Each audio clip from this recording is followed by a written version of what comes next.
Check, check, check. Yep. I need to get like a starting soon screen. A little bit of music, a little bit of animation. Hey, I can probably make one. It would probably be fun. Make my own starting soon screen with some animation, looping animation thing. Welcome everybody. Happy to be here with you. Now or in the future, should you exist at that point and are choosing to watch this for some reason. I'm here. Hi, sweetie. Hi, Tansy. Darmolian, good to see you. All right, do I sound fine? Look even finer? Rennie's here, nice. The Cube.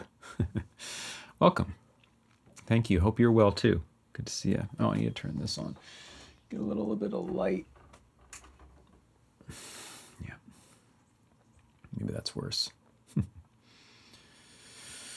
Sound and look so fine. Okay, nice. All right.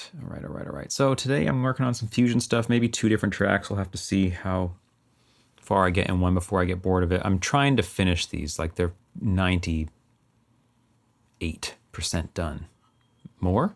Close anyway. And it's just hard for me to actually say, it's done. It's done. Because I don't have any reason to. That's the problem. As soon as I'm doing music for work, no problem. I can finish songs all the time. Doing YouTube videos, can finish it. Always could do more, always could make it even better. But with my own music, nothing is propelling me to doing anything with it. So the sense that I could just make it better and better is always there, and that's the trap of music production. And I'm in it, I'm deep in the trap. But I'm getting out of it right now, and you're gonna have to hold me accountable to that. Not that you can't, you definitely can't hold me accountable, and I might just completely not get out of the trap. We'll see. Mick McCarthy, welcome. Thank you. My child and I are trying to learn music theory. Thanks for making videos. Ah, great, Tansy. That's amazing. More to come. All right. Let's get into it. So, I need to do this. I'm doing stuff behind the scenes right now you wouldn't believe. Don't ask.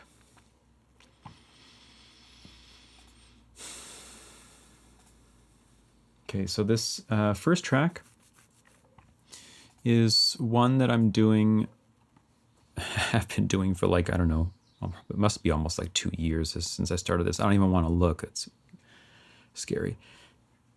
Even my drum and bass fusion track, the last time I opened that one was a year ago. It doesn't seem possible to me, actually. It really doesn't seem possible. How could it really be a year? Anyway, last time I opened this one was in December. So this is a track made entirely with instruments from a company called Acoustic Samples. And they sent me a bunch of stuff. I owned a bunch of their stuff already because it's amazing. In particular, the wind instruments, I think, are particularly amazing. But this track is entirely made of their instruments and nothing else. Yep. It's been a big year, yeah. Savick, hello. Frio, hey, good to see you. And I guess I must have started this one from a beatbox because that's what this looks like down here. I guess we should check that out. It's been a long time. Should left you. Okay. Yeah, let's hear what this sounds like. Well, let's just get a volume check first because maybe...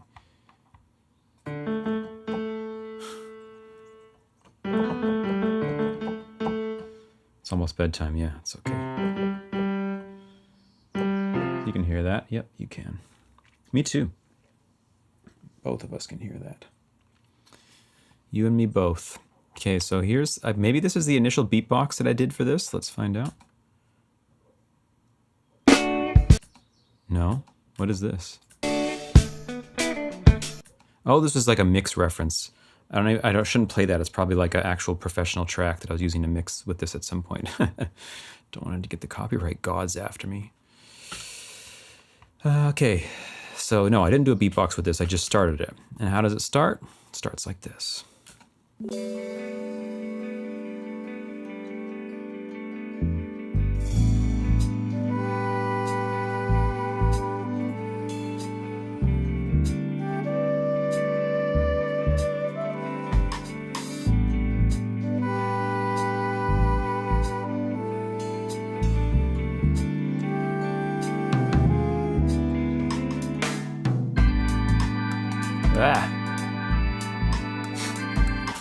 something's borked on that.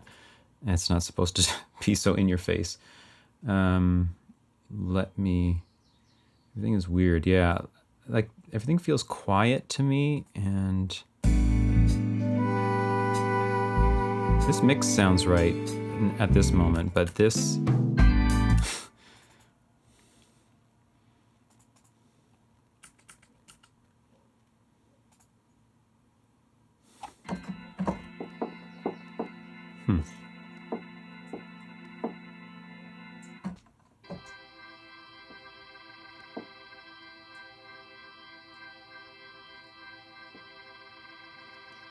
Okay.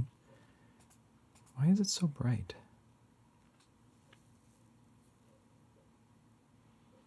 F. This is the thing that sucks about music production. Don't touch a song for a while and stuff just breaks. Just breaks because computer reasons.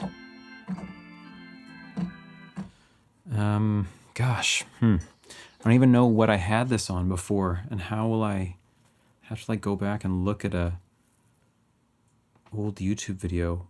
What even would have reset?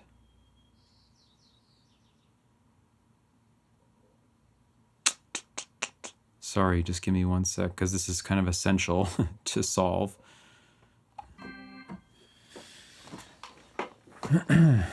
Is that Studio One? It is Studio One. Yep. Want to use Studio One to make ambient music. Nice. I'm so glad you're showing us the mess. That's all I have. Don't know how to clean them up. Yeah, sometimes cleaning up the mess is a problem. It's a real problem. And perhaps I'm having that problem now. Let me see, just...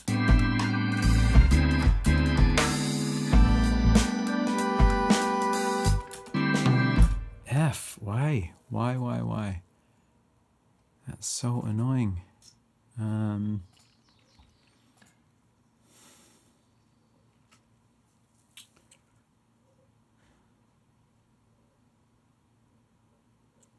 need to like open an old autosave maybe or something, but I think it's probably because I updated this, the UVI workstation, at some point, and I'm gonna bet that it's somehow like reset the preset, or just some particular control got reset somehow.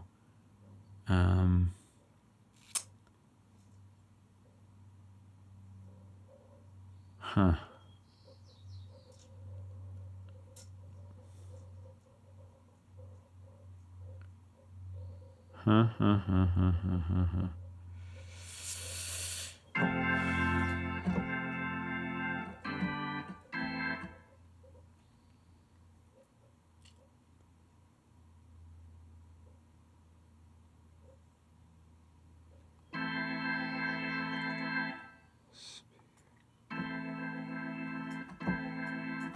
I mean, it's...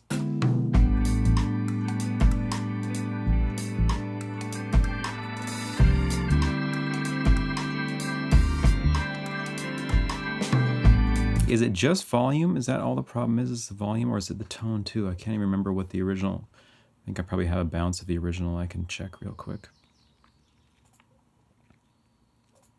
Welcome to the stream. Let me see.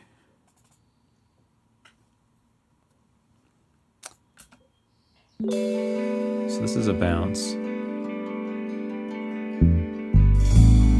Oh yeah, the organ was always here.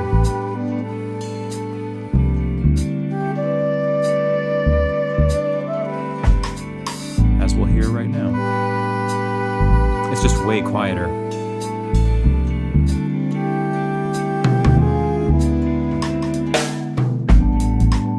Oh yeah, it's like super muted, fully muted.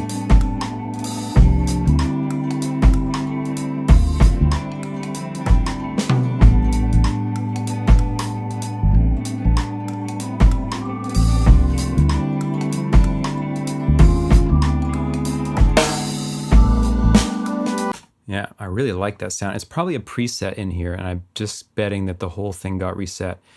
In which case, The only thing I can really do, I bet, is actually go watch one of my old YouTube videos when I first started making this and see what preset I had. I could also just try to pick a new one, but don't really want to do that if I don't have to. I do have some older autosaves, so I'm just going to see if perhaps I should try one of those. They're all from like, yeah, December, except for this one. This one's from a long time ago. Let's see what this does. Anyway, hope everybody's doing well. Now that we just have some time to kill and chat, we can catch up. Little hello from France. Thanks a ton for all your awesome videos. Hyperon.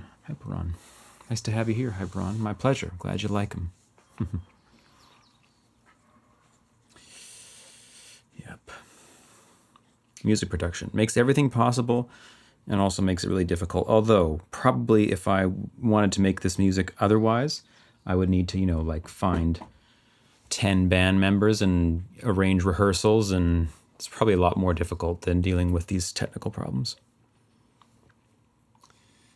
I'm gonna have to guess. Okay, so let's see here. If in this one, it's fixed. Yeah, it is. It's kind of amazing, honestly. Yeah, it's not.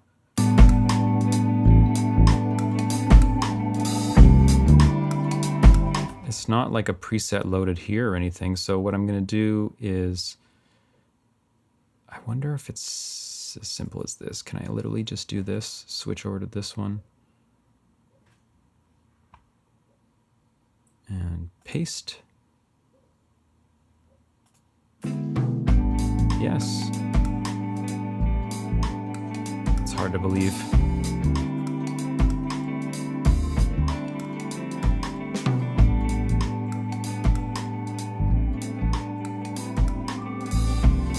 The whole track's pretty quiet though right now. I wonder if I've got it turned down somewhere for some reason. Anyway, I need to go back to this one now. I really loved your video on synthwave composition. I'm a synthwave producer myself. I'm something of a synthwave producer myself. I did a couple of synthwave tracks on the streams. So if you haven't seen the second one, I didn't actually make an edit of it though. There's not a short form edit. It's just the long form track. But it's cool. It's maybe even better than the first one. I don't know if it's better. It's different. Yeah, like this one is so loud, and the one that I'm playing with is so quiet. Something must be turned down in the one I'm working with currently.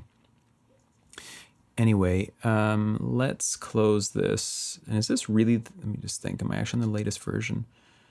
December 3rd. Yep, that's the latest version. Okay. Well, that F needed to close this one. That's amazing that actually just worked so simply like that. I don't know why it got reset on this one. Hopefully other stuff didn't also get reset, and I'm not aware. That's also very possible, and has happened to me in the past. Work for the next, 2 weeks on the track and realize that my bass preset or whatever has been wrong the entire time.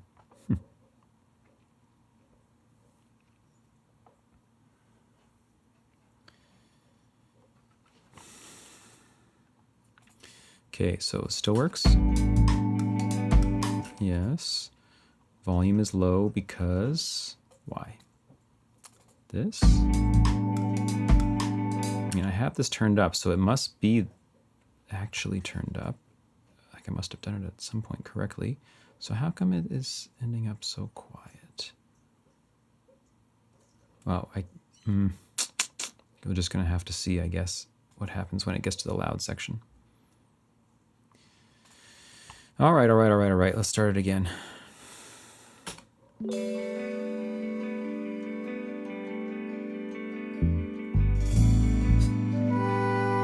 I'll provisionally turn it up for now.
Yeah, it's there. It's very close to being there. There's some mix problems. This one note right here has to change immediately. Apollo, hey, good to see you. How do you keep evidence, Narcissus, welcome. How do you keep evidence of so many instruments like what you focus on the most? How do you keep evidence of so many instruments like what, I don't know what you mean. I just don't. I was going to be cool, like past me was going to be cool and try to make a variation on this so it goes up in the end instead of down. But I don't like it every time I hear it. I like the original one better.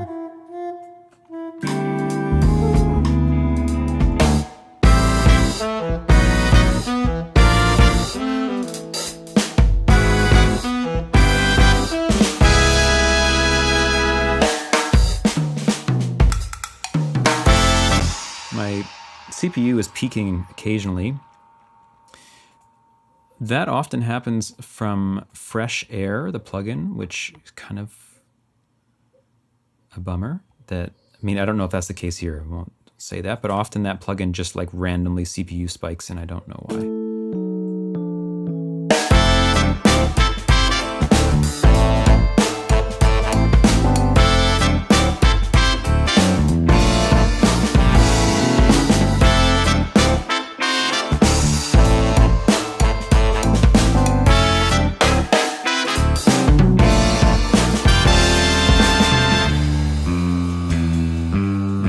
Fine right now, but I'm probably at a low buffer size, right? Yeah, 128. I should probably move this up. My audio is going to drop out for a second, so chill. Hey Lucas, hey Samurai Owl.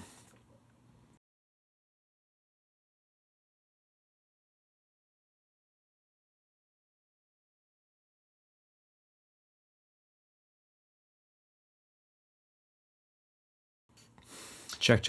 Okay, so yeah. Today I'm going to try and just tighten up a couple things and try to get the mix going. I don't know. The mix is fine, but not really like powerful like I'd want. And because it's on a stream, I can't really use mix references, unfortunately. So I'm just going to have to try some things. There's an album, in case you guys want, I keep actually a few playlists of different mix references. If you're a producer, you should do that, or a composer or whatever. Songs that have great mixes for different genres. And there's one album, I'm just going to grab it. I'm not going to play it, but I'm just going to tell you what it is in case you want to hear just some amazing mix in a band context. Not quite like this, but, you know, it's not electronic music. It's not rock music. It's some kind of groovy band music. And I have no idea how this guy achieves the mix on this album. It just sounds amazing. It's huge. It's so wide, so powerful, so awesome. Everything about it. The track is called, the whole album is good, but I'm just going to write the track here. It's called Where Is the Love? And it's by Electro Deluxe. That's the mix reference I would probably pull in right now. That and a Snarky Puppy track maybe, and some Nubian Twist. They have great mixes too, and they have a similar type of thing going on. You'd reference Snarky Puppy. Yeah, of course. Okay, so let me just go from the top again and see what I want to do here.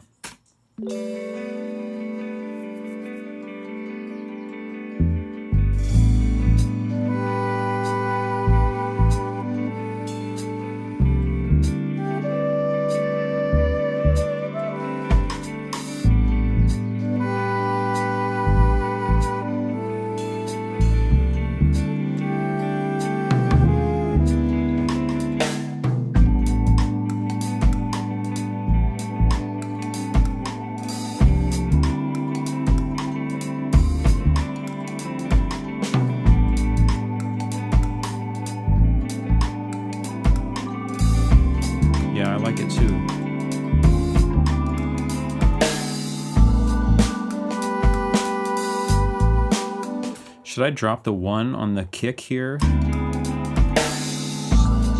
know, I come in with the kick there on the downbeat, but it could be left hanging. Maybe it's too early in the track.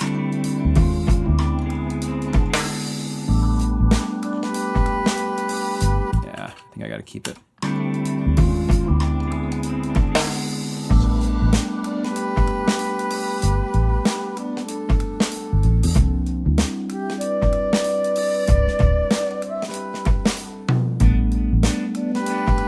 Honestly don't like the way these guitars sound, and I don't know if that is, in this case, just the voicings I'm using. I don't really... Sounds kind of like gray to me. It's just like in a bland, drab thing.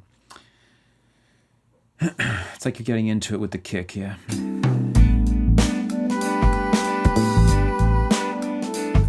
Yeah. It's like the voicing needs a bit more juice. What am I even doing here? I don't even remember what key this song is in.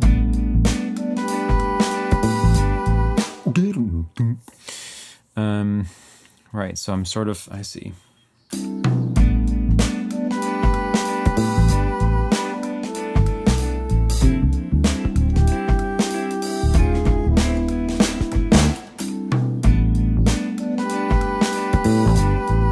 And the organ is playing something to...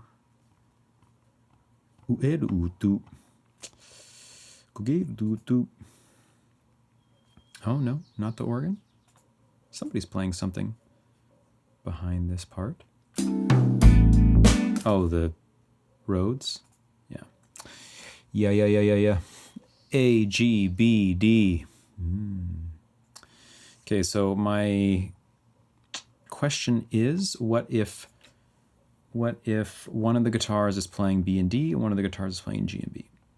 And that is the question.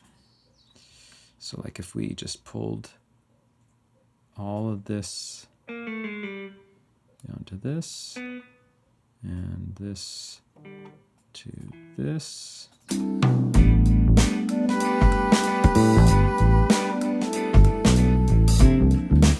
don't know, it's not really any better.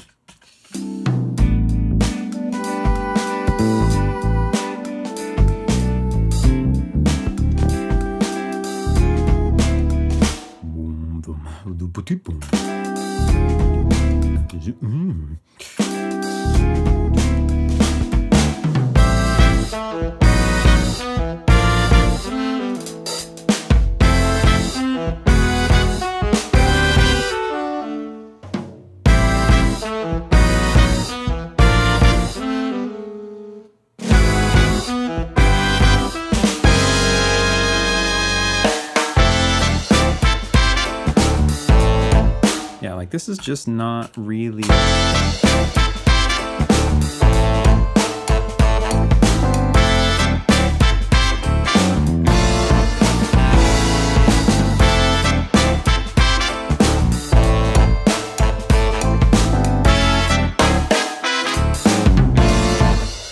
not really like... It's not feeling right, bruh. Can you like instantly... Can you like instantly like see whatever note from the perspective of the scale as well as the current chord? My mind always compares to the tonic, not the root of the chord. Can you see like whatever note? Yeah, for sure. I think that's important. I think that's an important skill to have. That at any given moment, any note that you're playing can be referenced from chord root perspective, let's say, or from tonic perspective. It's a good idea. I'm hearing the electric guitars here sounding kind of whack. I hear it sounds okay, but I think it's the reverb is the issue. Maybe we just have a little bit too much reverb involved. You know, maybe that's better.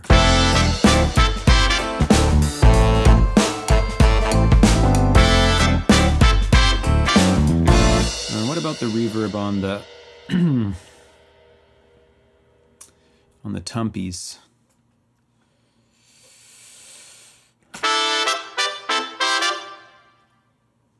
Sounds pretty good.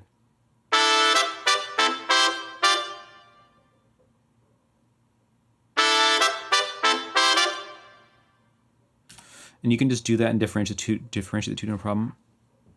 You're talking about just visual right now, like conceptual, right? Not by ear. You can do that and differentiate the two, no problem.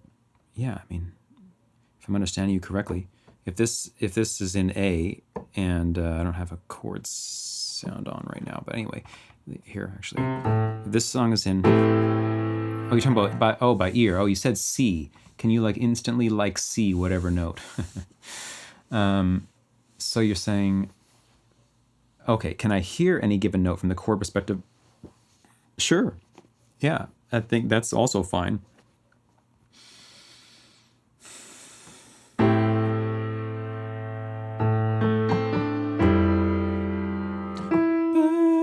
Sounds like 5 of key. All right, listen again.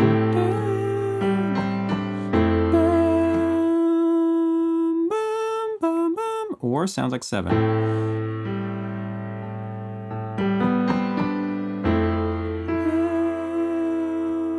How do I communicate it? But at any given time, of course, I'm only just actually hearing one, but it's just a tilt your head that way or this way and then get what you want. I meant see as in hear, yeah. Classic mix-up, seeing and hearing. All right, so I was checking on the trumpets and sound pretty good. The reverb's kind of bright. You know, it's got some of that vibe, which isn't that nice. And is that the plate? Yep. So let's get, oh, I see I've got some boosted vibes in here. And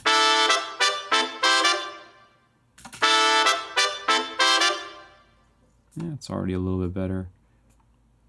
I think this is the zone I'm looking for anyway. Yeah. Yeah, definitely a thing. Just try like a little example like I did there and just back and forth, back and forth. The thing is, I guess,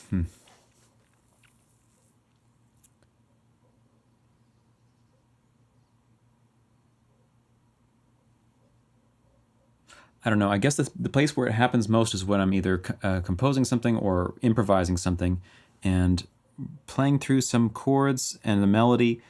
Sometimes it just sounds like, oh, that next thing is the 9 of the 4 chord. That's the feeling that comes. It's the 9 of the 4 chord. And there's no sense of what that is in the key in that instant. And I just play a 4 chord and put 9 on top, and it's right. And other times the sense is, you know, whatever. That's the 5 of the key. But there's a 4 chord under it. And I can't control that. Which one occurs, just whatever one makes sense in the moment, I guess. But in analysis or in, you know, ear training, for the sake of ear training, you can do it for sure. You play the whole thing. At some point, yep, you missed it. If you go back a little bit, Lord, you can find it.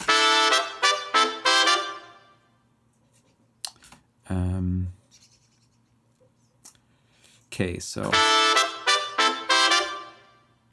fine.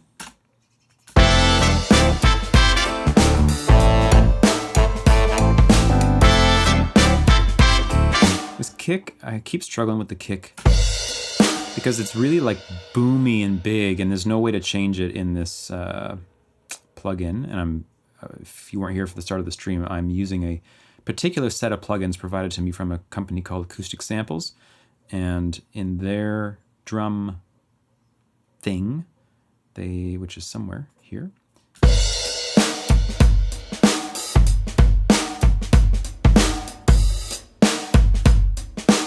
It's just actually still a bit too much bass.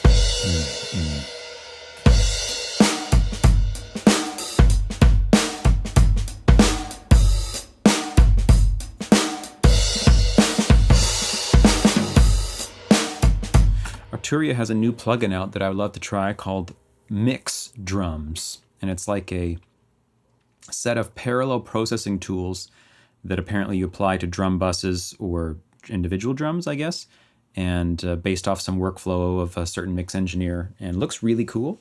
And I'm always interested in trying out that kind of stuff. So if anyone gives it a try, let me know.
The drums are a little bit masking the bass.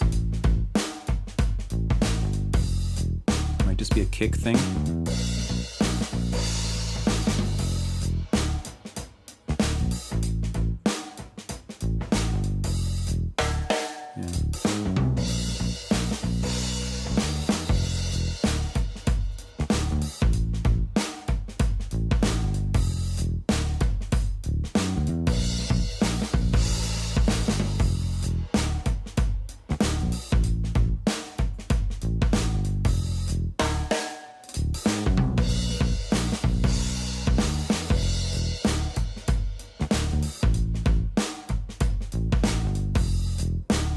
It's okay.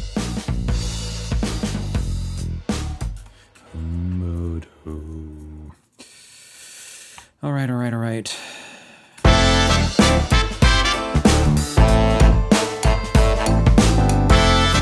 Do I have any side chaining happening in this track? I don't. I need to have it. Okay, so let's use this.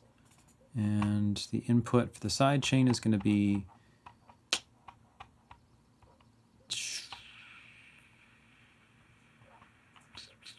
just the kick, maybe the snare, just the kick. How about?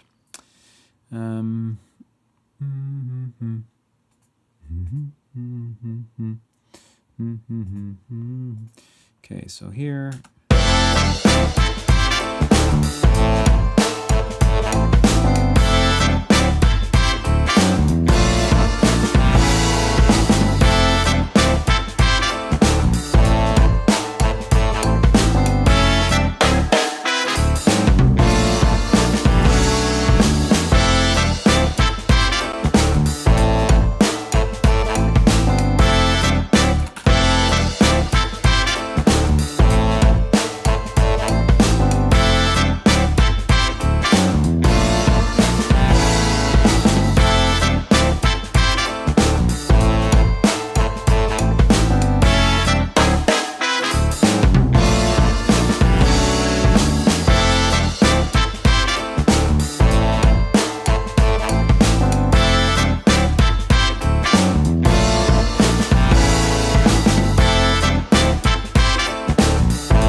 I feel like the bass is just still getting masked too much. Like I want to be able to hear it cut through this a little bit more, so I'm gonna have to look into that.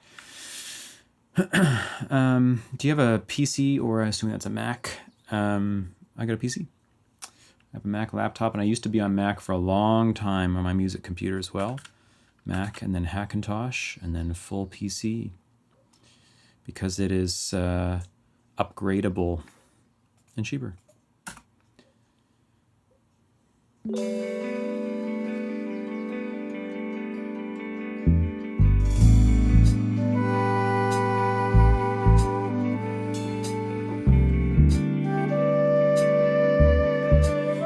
bass is palm muted, so it's not gonna cut through too much either, but it doesn't have much competition either.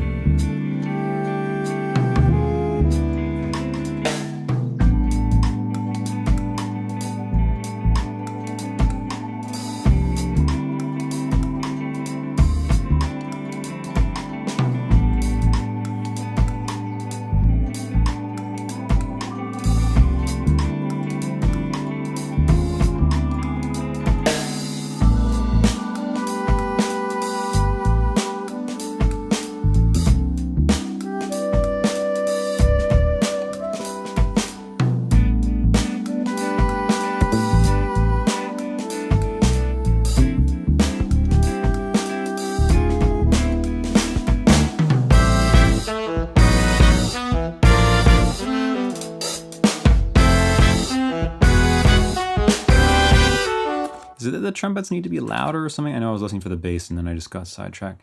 Just can't figure out right now why I don't like this transition.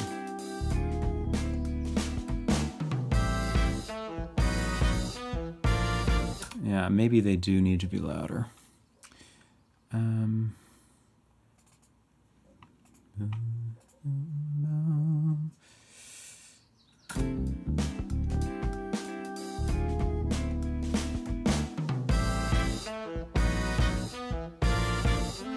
So these.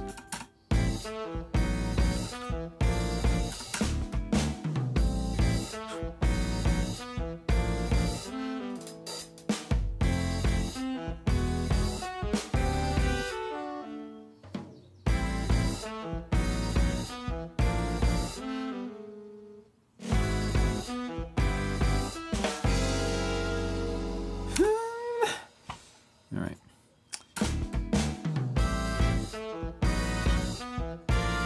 So let's push the volume on these. And I don't know if, is this being automated? 9.5. No. Sure, let's try even like up 3 dB and just see what happens.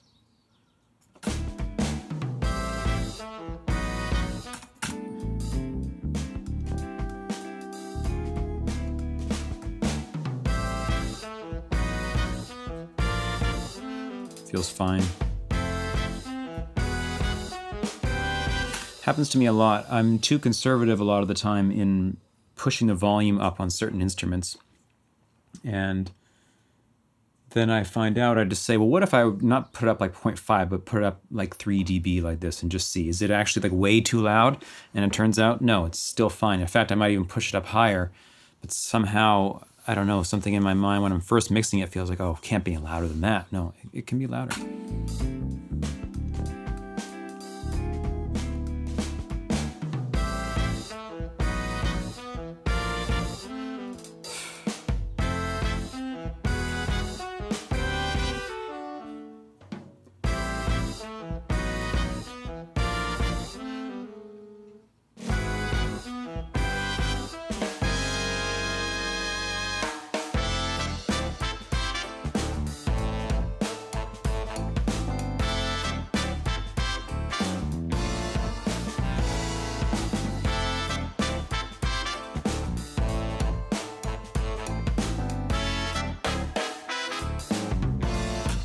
What headphones do you guys use?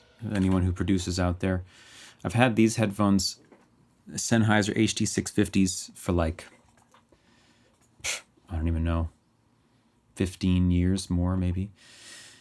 And I love them, but I also do notice regularly that I mix my songs in a way that suits them, and then I go listen on other places and I say, no, that's, I'm accounting for these, and I'd like to get maybe a second set at some point, just to have two that I can swap between, but I haven't looked into headphones in a long time, so I don't really have any thoughts on them.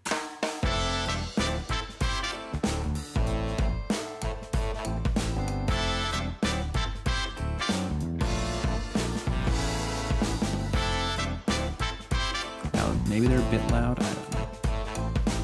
Yeah, you got the HD800s. The same problem, make it even better.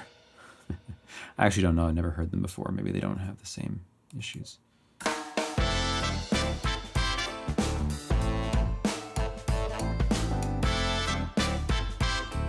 M50X. I don't know what that is. ATH? ATH?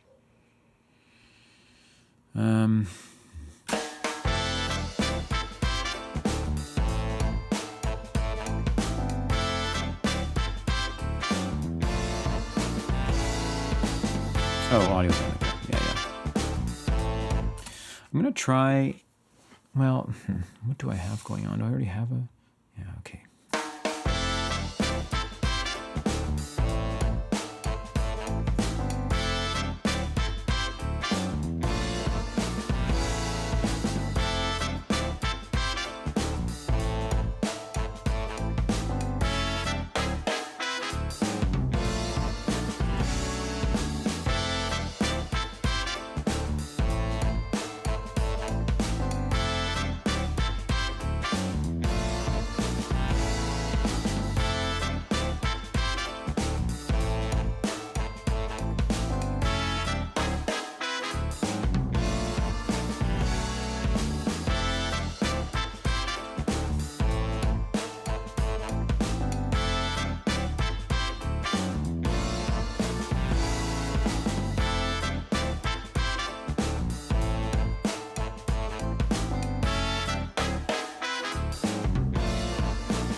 Little parallel OTT never hurt anybody, did it?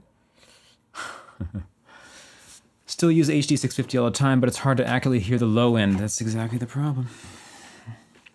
The lows and the low mids anyway. I always overcompensate, and then the music always ends up too heavy in the lows and too heavy in the low mids, 200, 200 to 300 zone, and maybe 130 to 300 zone, let's say. Yep. So I'll have to try something else at some point.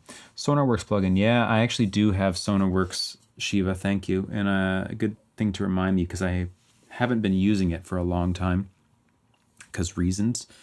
But I should, at least in the meantime. That's probably a way, because I know the 650s get a bump in the lows with SonarWorks.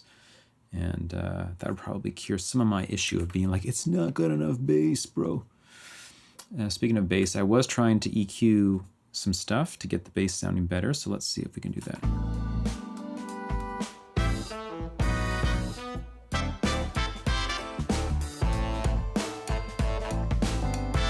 The bass is stuck on whatever you call it, palm muting right now.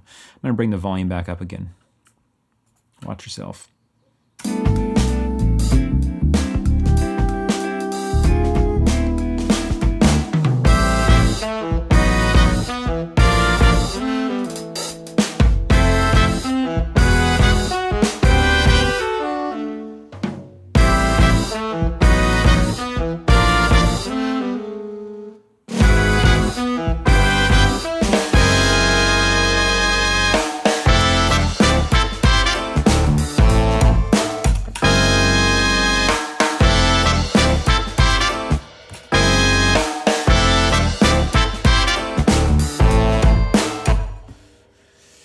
Working with electronic music a lot over the years gives the impression that everything is controllable, perfection is achievable.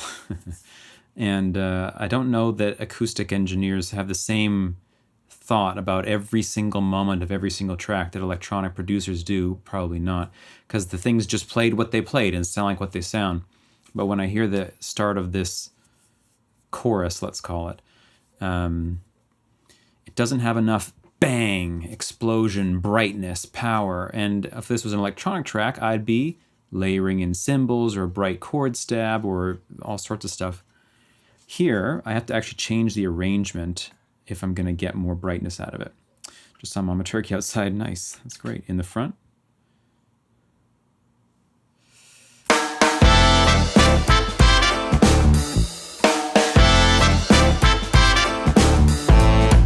If we take the trumpets out, let's see what's actually going on here.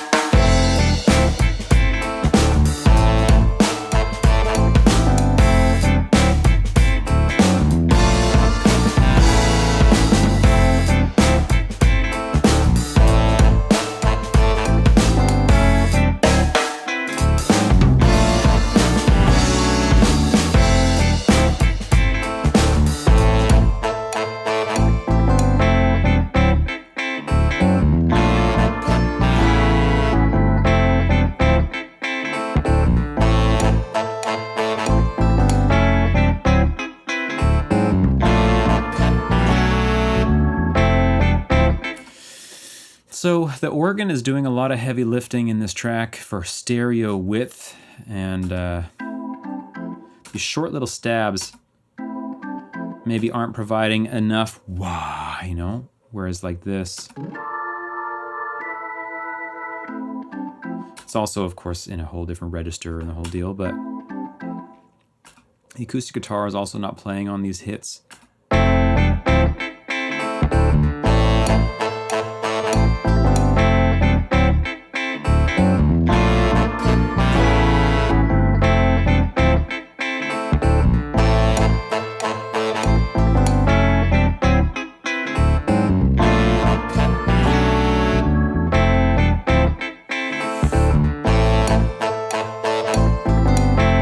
Acoustic does come in, and so probably should just leave it doing its thing there. So my options might be to have the Rhodes and or the organ play up higher on these first three chords, because they're both playing the same, hey? Yeah.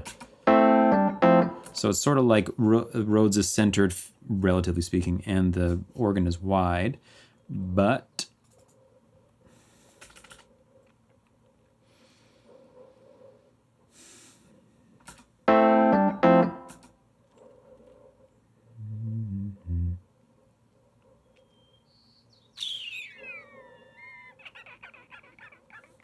they're just straight up an octave.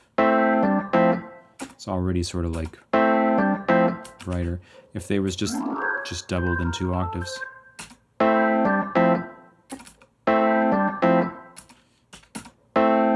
And if they held the chords instead of, you know, kind of like this.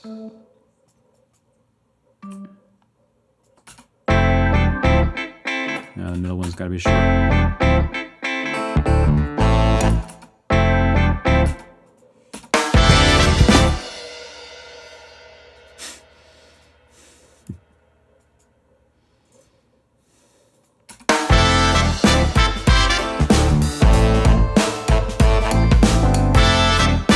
Saw her from the window with her babies and went out to give her some oats and peas, but she peased out. Nice. Awful 0001. Best viewers on boostgram.online. Damn. Awful. Awful 0001. Oh, gosh.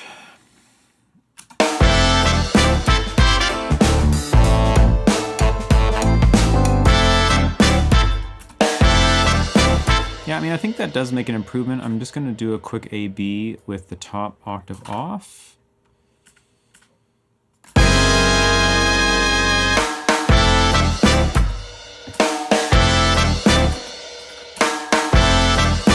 Oh yeah, definitely better like that.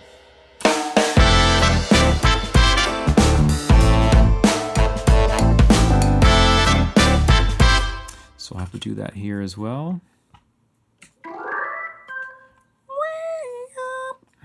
You're long, you're short.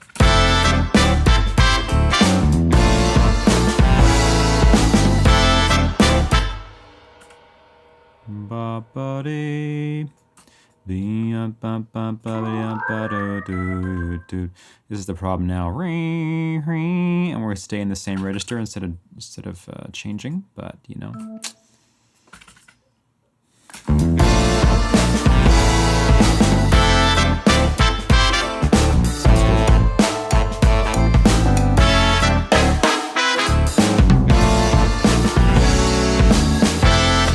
I just saw my joke. I was worried. Yeah. It's one of those things, like so many chat messages. I'm in mid-thought and I see a message and it's like registers for like, okay, as soon as this process is done, I can attend to that process. Are you able to ban that guy, sweetie? I don't think I can do it from this chat. I think I have to have Twitch open as well. Okay. So I think that's better. So then I'm gonna do, you just can't see the message. Oh, okay, great. I'm going to do the same over here. Since I don't know if I've actually like changed stuff, unique stuff within these performances each time around, I'm just going to do it by hand instead of duping and looping as we are wont to do here. And just kind of take the long, slow way so you know it's right. Dum yum dum. Dum dum dum dum dum dum.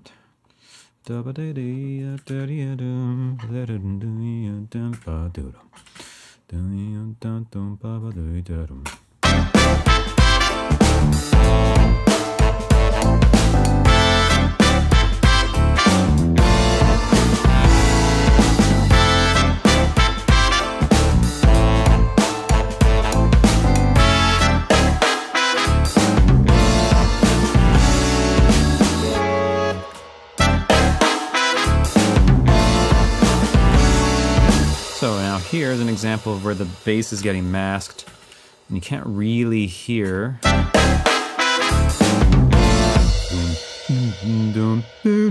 Something.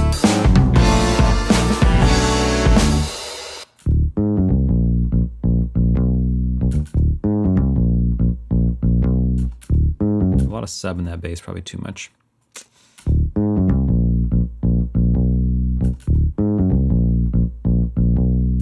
Yeah. But also,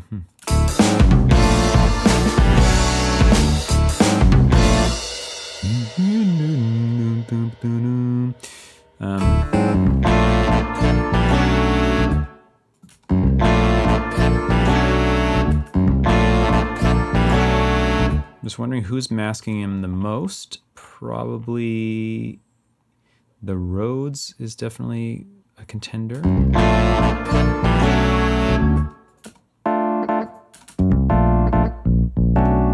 Doesn't have a ton of tone to begin with, honestly. Screw it. I always wonder if it matters if they're banned, though. Do the same names keep asking you? I actually don't know. It's a good question.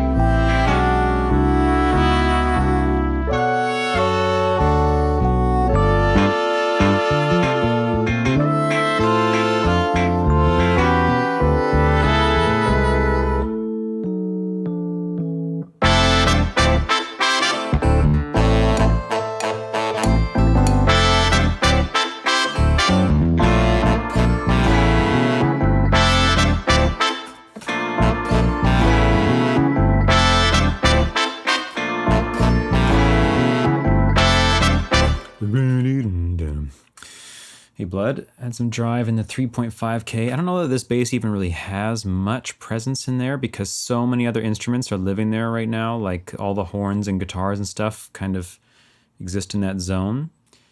I think...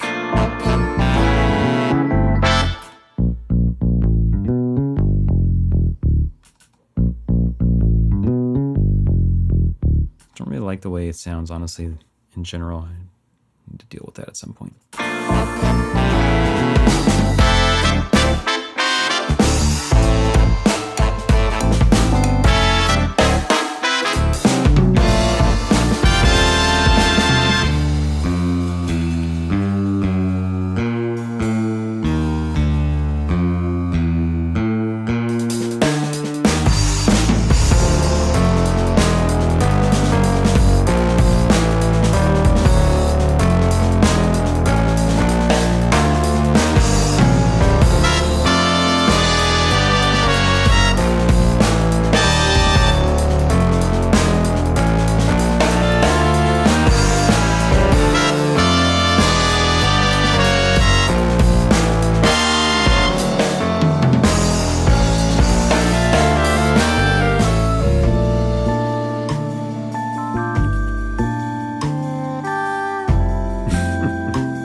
Yeah, it's a pretty heavy little section.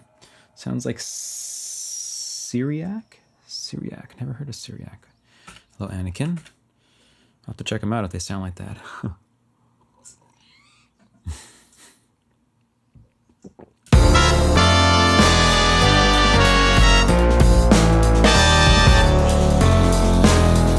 You know what? Maybe we should get the tenor sax and stuff involved. I never thought to do that, but maybe that's a good idea. I guess they do play this line here.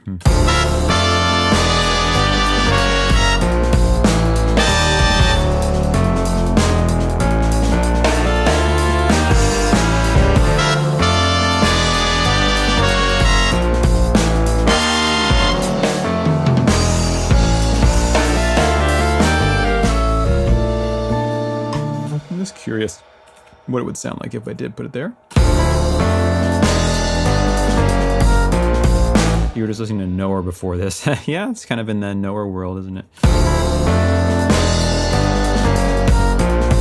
This guy comes in. What are all these harmonies anyway? I don't remember.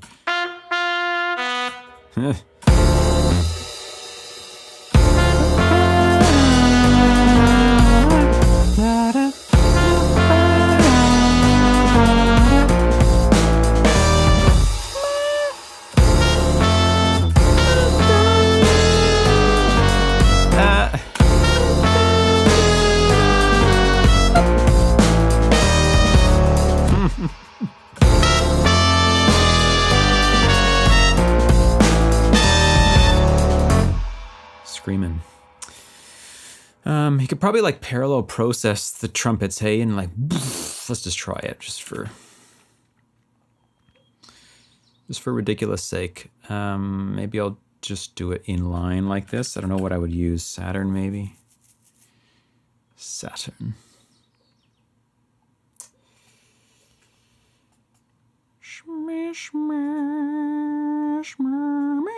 So I'm just gonna try to like make them sound crazy, and then we'll mix them in normally. Let me turn this down so it not get super annoying.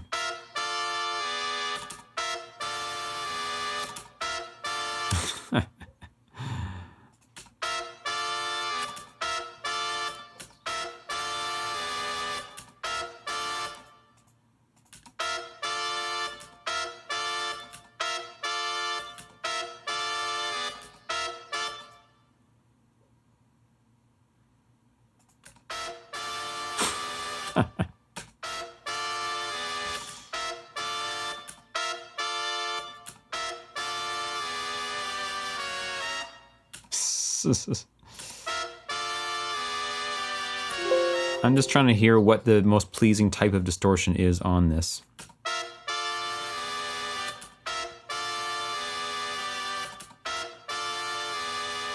They kind of are all pretty similar.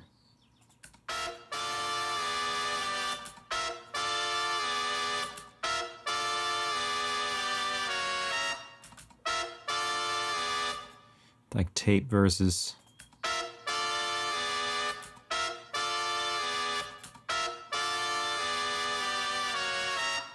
go with the tape and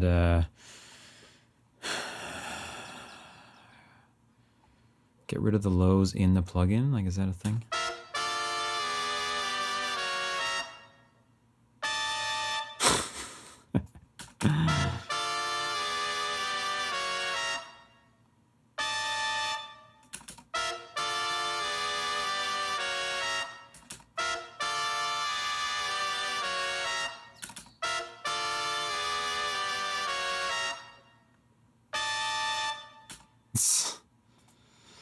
Actually, here. Now let's mix this in.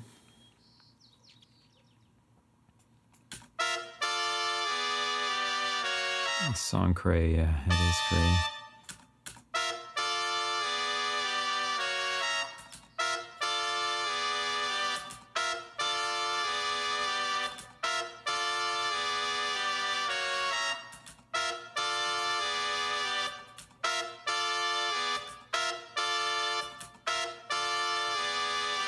It's got these like aliased little things in the mids. You know, that's probably it. I'm probably gonna cut that stuff out. Let's try to get a clearer picture.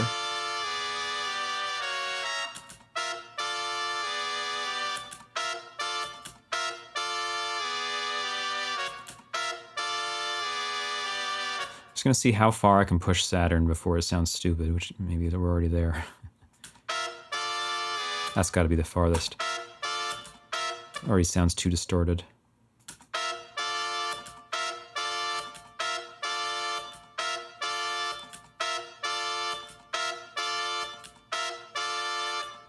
Yeah, even less. All right.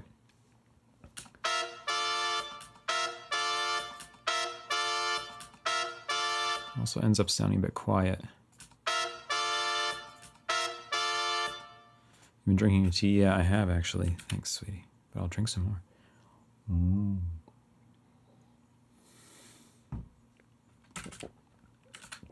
Tea. Okay, so what does this sound like now? Even in the main thing?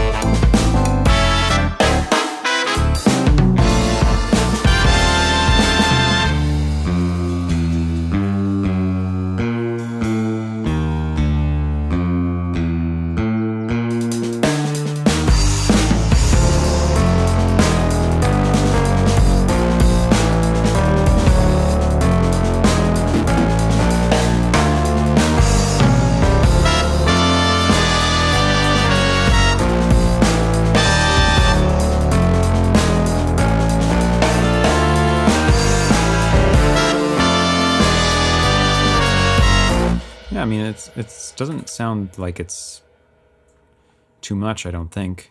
Let me just turn it on and off. I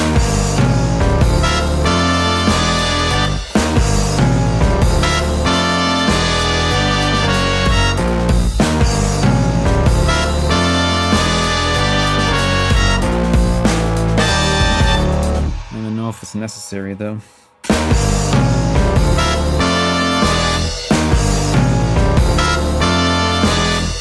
Maybe it is.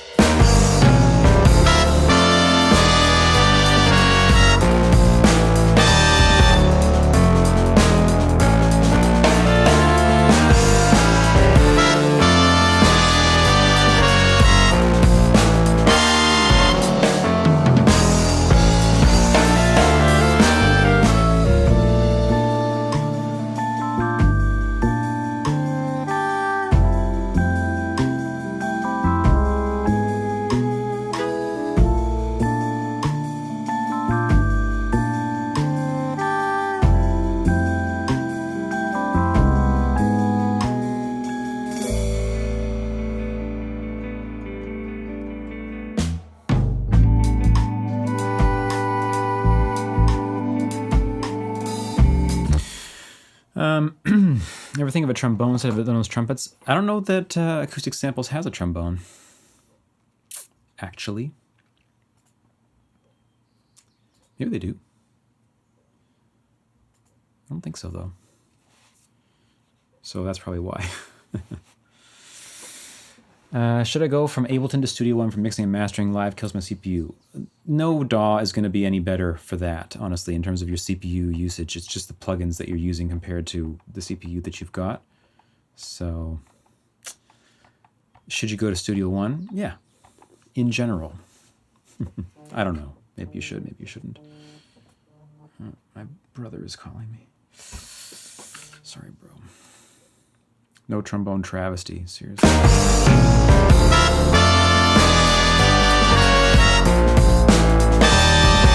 I'm just wondering, like, watch my stream, bro. He's calling me on his drive back from somewhere and just to chat. But he shouldn't have me on in the car. I'm just wondering, like, can I juice this part even more? I know it's pretty juiced already, where it's just saying like, wow, but maybe it could be like, stupid, you know? Kind of makes me think, we take the part that the Rhodes is playing.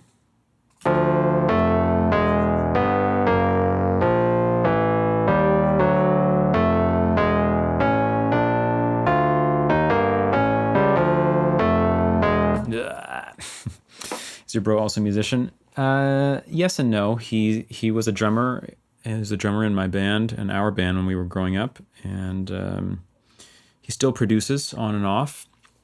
Many years ago, I taught him to produce a little bit, and then he really got into it and does some like hip hop, electronic music, dubstep-y, trap-y kind of stuff, but hasn't released anything anytime recently.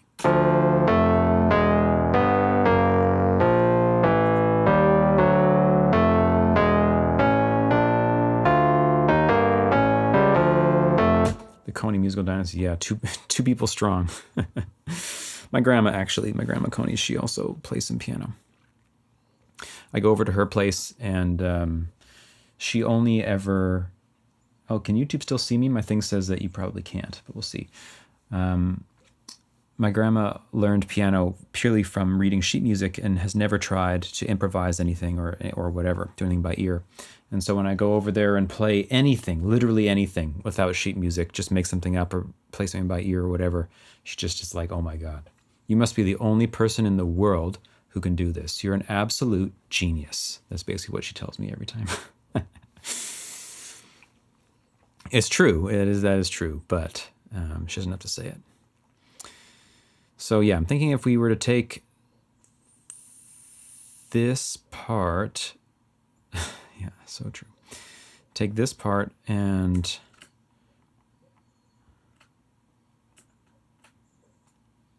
this is probably a stupid idea, but I'm gonna try. Seems my grandma, she was a classical pianist, learned from sheets too. Oh, that's so funny. Yeah. And so now what, you go over there and you play something and she's like, oh my God, what are you doing? What is this black magic?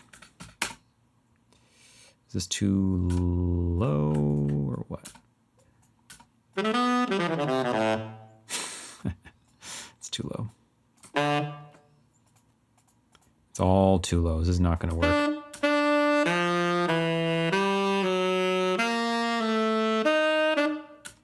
I mean, maybe, I don't know, put it up an octave, I guess, and just see. Could be kind of tight, right? Could be hella tight. Put this on here.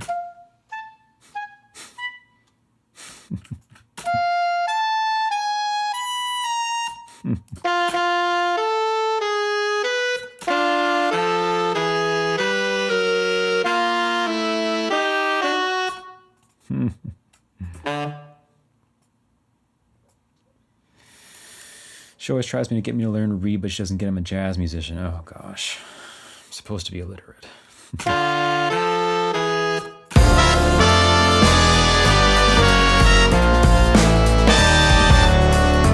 Sounds pretty mean, but it's also a bit distracting. I think it kind of makes it hard to hear the other stuff, so I'm going to leave it out. Leave it out. Okay, I'm going to play the whole tune again so I get some perspective here. What is this stuff over here?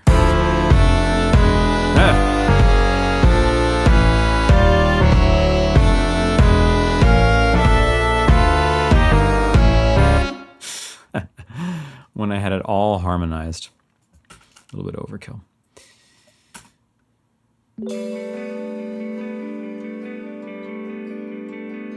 Andreas, hey, good to see you. It's going well. How are you doing?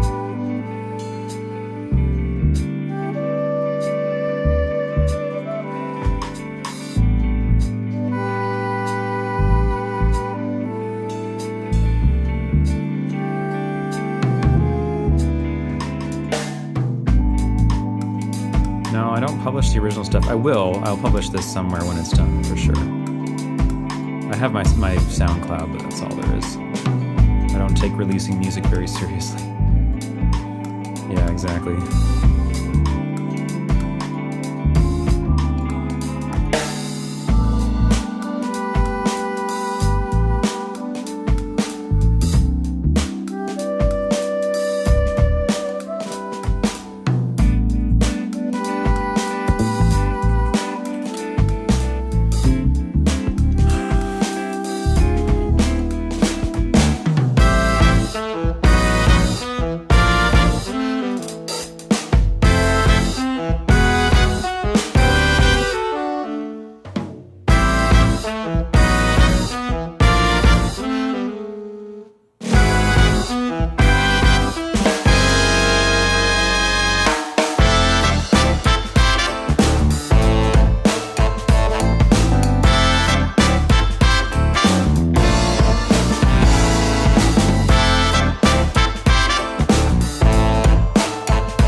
One of the trumpets is behaving strangely. Otherwise, I think I like most of it. It's at a point that if I released it like this, other than the mix, I would say like, yeah, it's music. It's definitely music. That much is clear. I know I missed some tracks. Okay, Apollo, glad to hear it.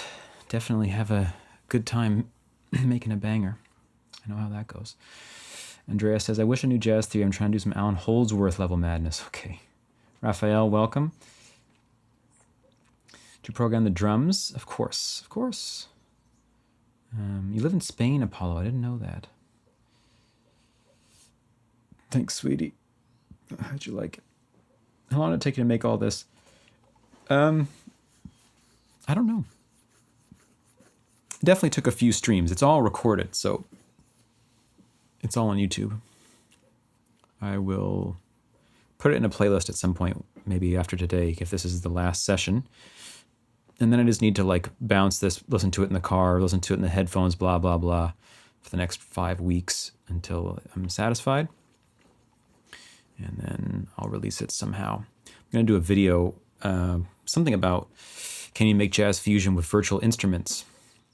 With only virtual instruments, because that's the whole thing here. This company sent me all these instruments, and I said, I'll make a sort of snarky puppy track using just their stuff.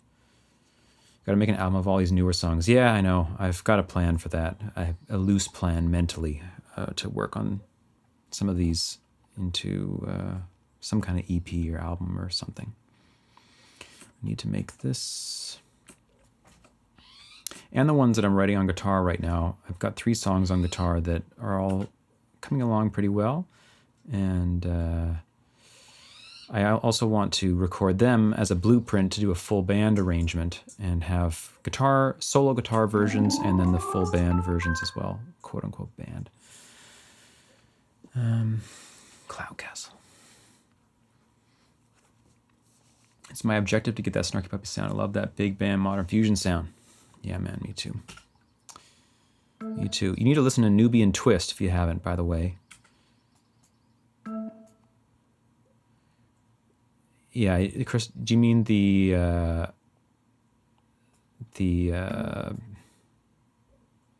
orchestral one? Crystal Cloud, or what did I call it? Soft, pretty song. Yeah, I can't remember what it's called, but yeah, something like that.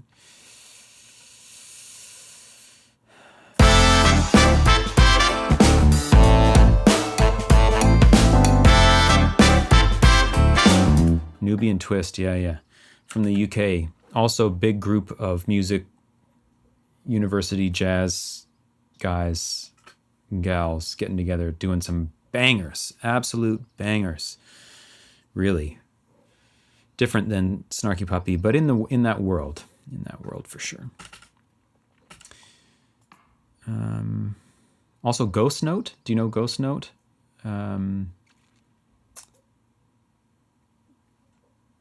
There's another word in the name, Ghost Note. Anyway, the guy, Spud, Richard Spud, I can't remember what his name is. But anyway, yeah, he did the arrangements for like the Zildjian drum fusion videos, you know, where they bring the drummers in with the audience and they play these just incredible tracks. He did all those arrangements, and he's got a band with Mono Neon on bass. A couple other guys you'd know from Snarky Puppy too. The percussionist from Snarky Puppy, I think, is in it as well. And anyway, they got some bangers too. Saw Ghost Note live a couple years back. Oh, okay. Mono was crazy. Nice, that's cool. That's cool. I'm just going to, because of this music production, I can do this, I'm just going to change the tempo of this section right now just to see, should that happen? Probably not, but if it should, it could, and we may do that.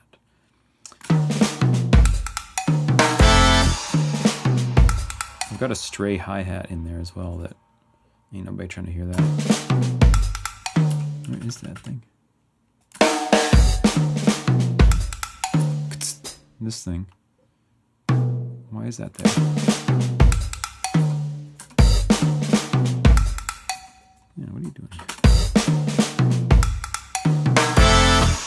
Of course. No Anomaly. Listen to a lot of Anomaly. When he was first released his first album there. A lot of Anomaly. A lot of Dirty Loops. Original OG Dirty Loops vibes. Okay. So yeah, the tempo. This is going to be so ridiculous. It's probably going to make us laugh. Right on this pickup. So good. You've been obsessed with this stuff, with Anomaly stuff. Yeah, he's amazing keyboard player and producer. Really, Haywire. I must assume too.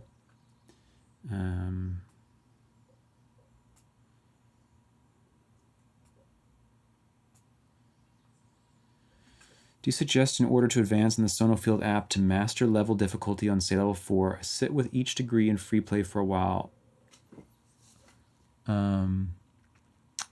Each degree in free play for a while and sing along to internalize it. Let me read that again.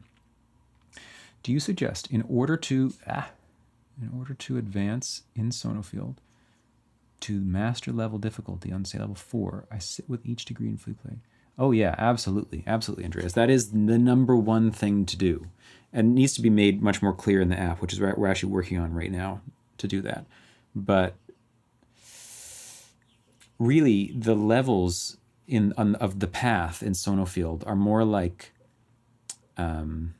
gates to pass through, or milestones, or tests, and the learning is done in free play and pocket mode, and of course in trying the levels, no doubt about it. But spending time in free play, hearing the degrees and singing them long and internalizing that feeling state of each one, this is the work to be done, no doubt. It was epic listening through Loopified on the big speakers at your parents' house a million years ago. Yeah, it was awesome. Haywire. Yeah, okay. I've been confused 2 and 4 for a while now. I'm trying to get the distinction. Oh, okay.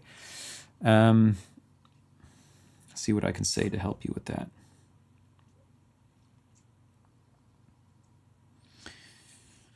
The first thing I'll say is that I can't confuse 2 and 4. To me, they are very distinct. Very distinct. They're in the family of the they're in the family of triplings, really is what it is. Tripling of frequency is to go from a note to what we call its fifth. It's actually a misnomer. It's not a fifth, really. It means a fifth in terms of the Western scale, but it's a tripling of frequency. And 2 is the 5 of the 5, right? Who is this guy? Oh, I've got a tiny little tanager here. 2 is 5 of 5. So 2 is a tripling of a tripling. So whatever the quality is that 5 has, if you know 5, 2 is that quality even more.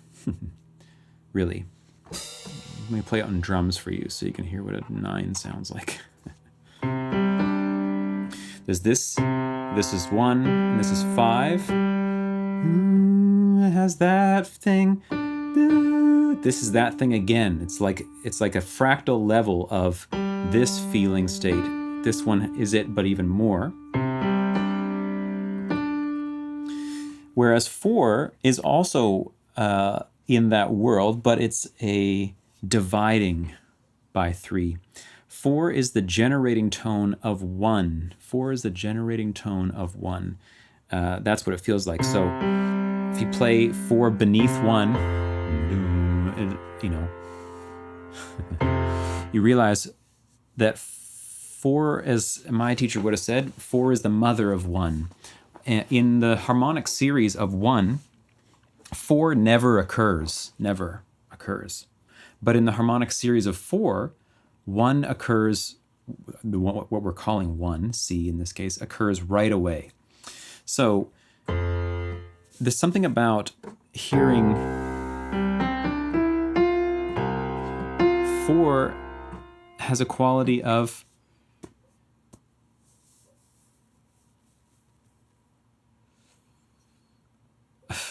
there's no words for it. What do you say? It's the reason I put 4 last in the path of new degrees, right? 4 is its own world. 4 is like almost like changing key when I hear 4. It's like almost like a different key in a way. 2 feels just like 5 to me, but even 5-ier than 5 does. 4 is like an inverse 5, but that inverse 5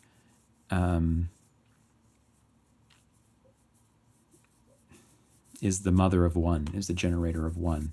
It has that in it. It contains 1 within it. These are bad descriptions. I'm releasing a video in the next few weeks that will go into the feeling states of all the degrees as much as I can without trying to influence people too much as to what they should feel like to them.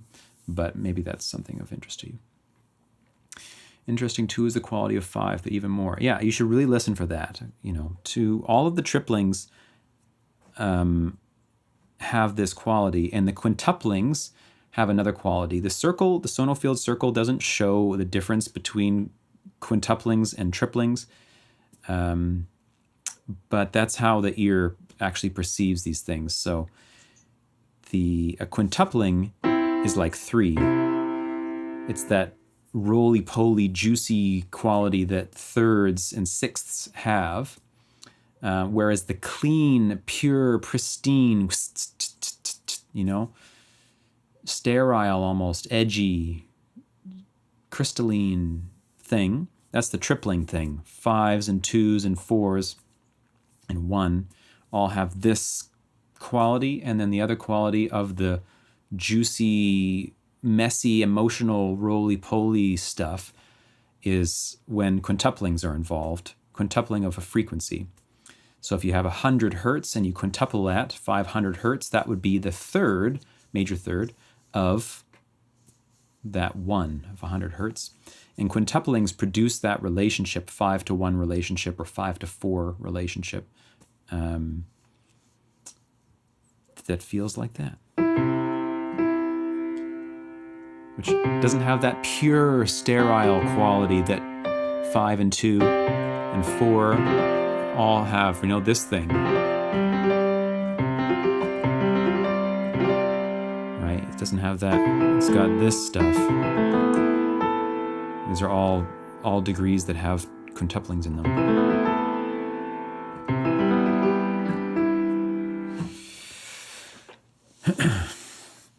What's 6 the mother of? 6 would be the mother of 3, but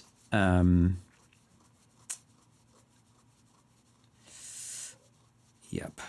6 would be the mother of 3, but that's not, how do you say? 6 appears in the harmonic series of 1, as does 3. And so they're heard as constituents of, or fragments of, or partializations of 1, whereas 4 is not in there, but 1 is in 4. So 1 is like a portion of, or a segment of, or an aspect of 4, but 4 is not an aspect of 1. This is unique about 4. I'm not sure why I'm getting 2 and 6 mixed up then. 2 and 6 will get mixed up because any degrees which are next to each other on the circle are the ones you're going to confuse for each other, because degrees which are a fifth apart share a lot of harmonics and thus to the ear have a similar relationship to the tonic, to the key. So 1 and 5, 5 and 2, 2 and 6, 6 and 3, 3 and 7, 7 and sharp 4 and flat 2, and so on.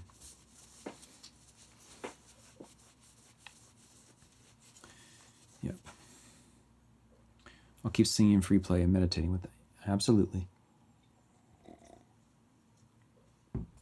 I should have warned you about that. I'm sorry.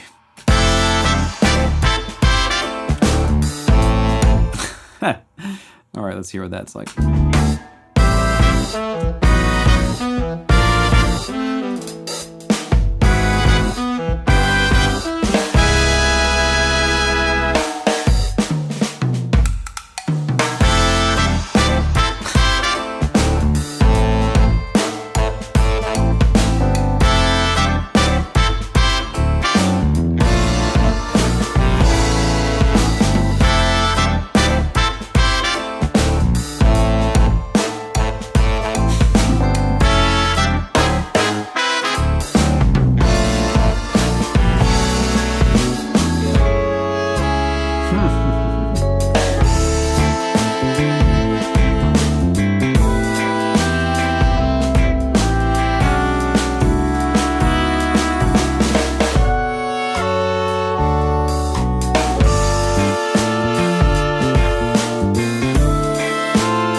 No, we're not going to keep that, but you know, it's fun. Who doesn't like to have fun, you know? Okay, I think I'm going to leave that track for the moment and move on to a different one because it's basically done. I just need to like do some final mixing and mastering, which I will do. I swear. So I'm going to change tracks now. Do be do do do do. Do you do do boo boo do do do do. Should I go for the drum and bass jazz fusion track or another one of the band-oriented ones? Does anyone have a preference? What you'd like to hear? Some electronic-y up-tempo vibes or some more chill, quote-unquote, real instruments vibes?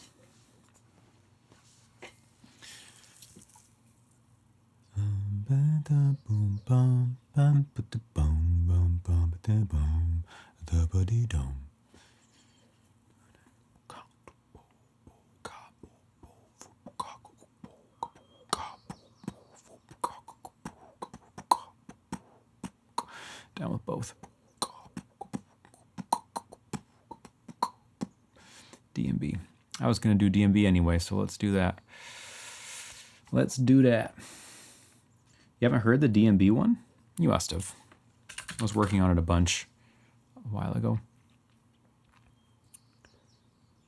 Let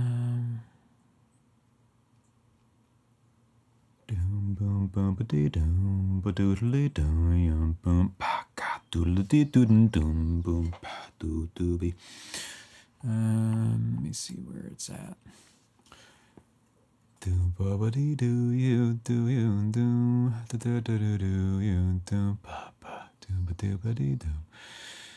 Okay, gonna be this. I'm an AI researcher focusing on the music space, the wayward god.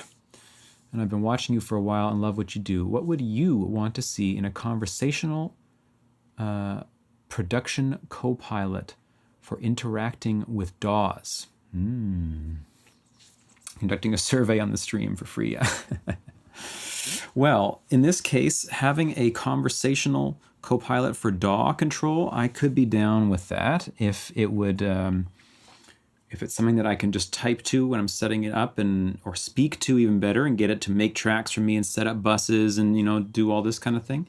Absolutely. I can give you some suggestions. I'm not going to do it now, but if you want, you can message me just through my website or on Discord, either way. And I can give you some suggestions about what would actually be helpful for someone in my position. What position am I in? What position is this? Okay, so this is the track. I think it's kind of quiet. That's my memory, so I'm gonna smash it through the roof. I don't even have oh, I do have a limiter on it. Why is it so quiet then, I wonder?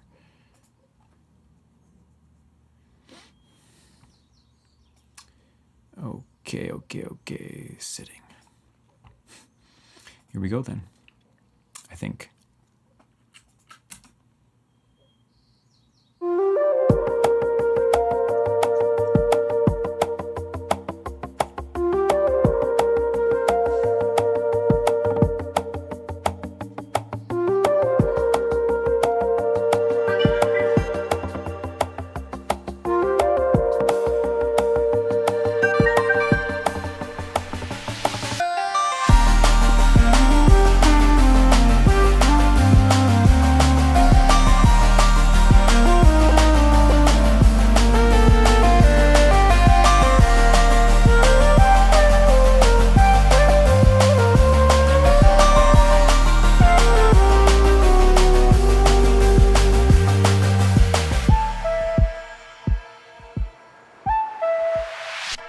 Sorry, I'm missing something there. Something is not playing.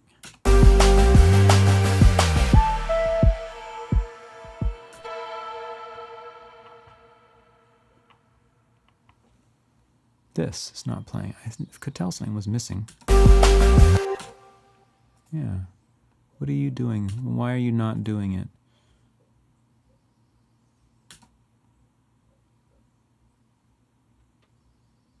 It's like not producing any audio. Swear, man, every time I open a song, it's like, everything's broken, bro. What are you gonna do about it?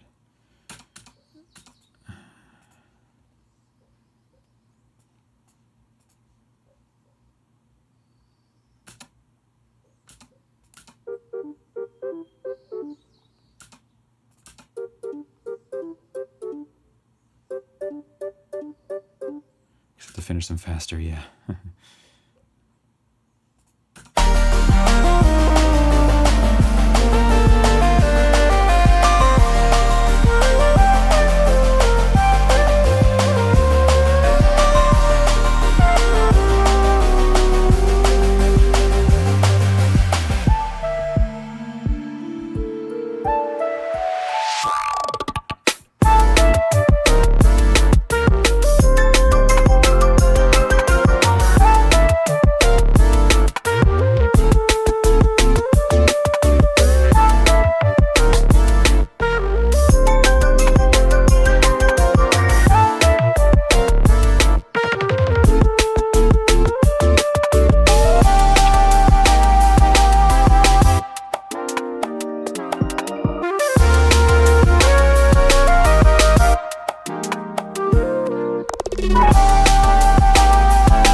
didn't realize I didn't have the DAW on that entire time.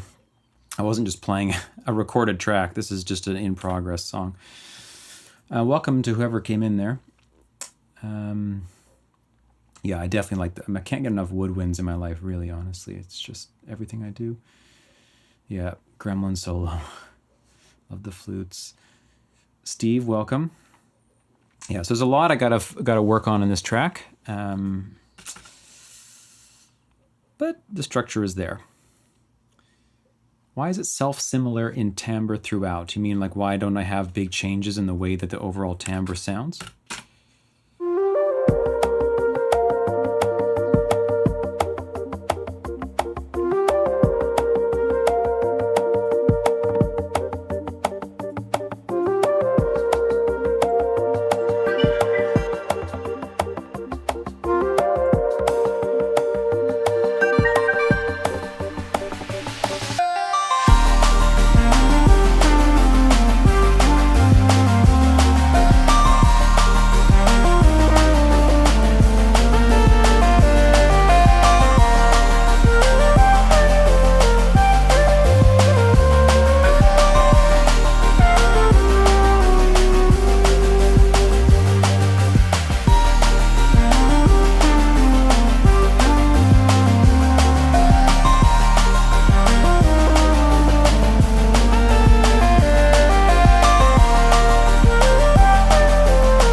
Trying to see what is masking this flute right now. I might need to turn the flute up, but it's also being masked.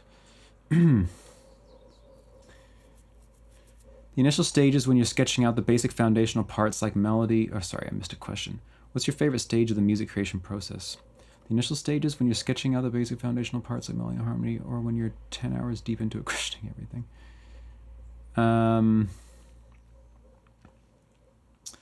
I like writing notes.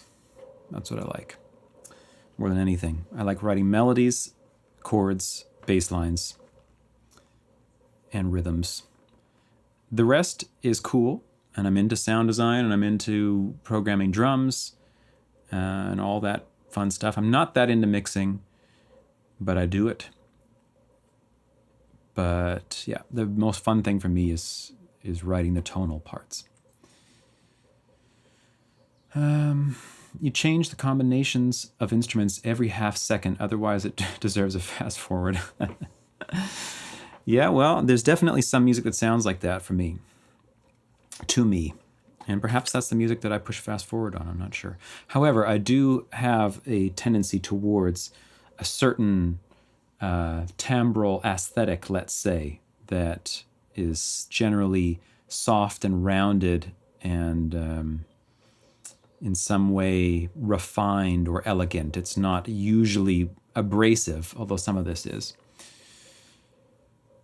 Do a song must sound like itself all the time, or could it be possible that it sounds like dialing on the radio? Some of my songs sound like dialing on the radio, let me tell you, Arcade Piano. Let me tell you about that. I have some songs that change so drastically within the course of them that you wonder, is this actually good? That's what I wonder. Not much into mixing, but Amazing Mixes, that's a pro right there. Yeah, Amazing Mixes, it's hard to do, man. It's everything in music just takes so long to work on, and just studying an instrument, studying harmony, studying melody, studying rhythm, drum programming, mixing, sound design, how to even use a DAW and computer and file systems. You know, it's like, geez, what are you going to do?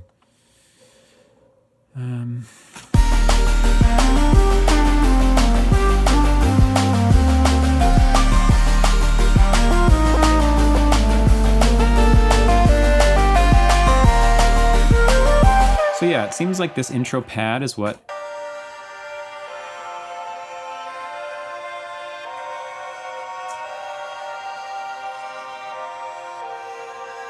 is somehow masking the flute a bit.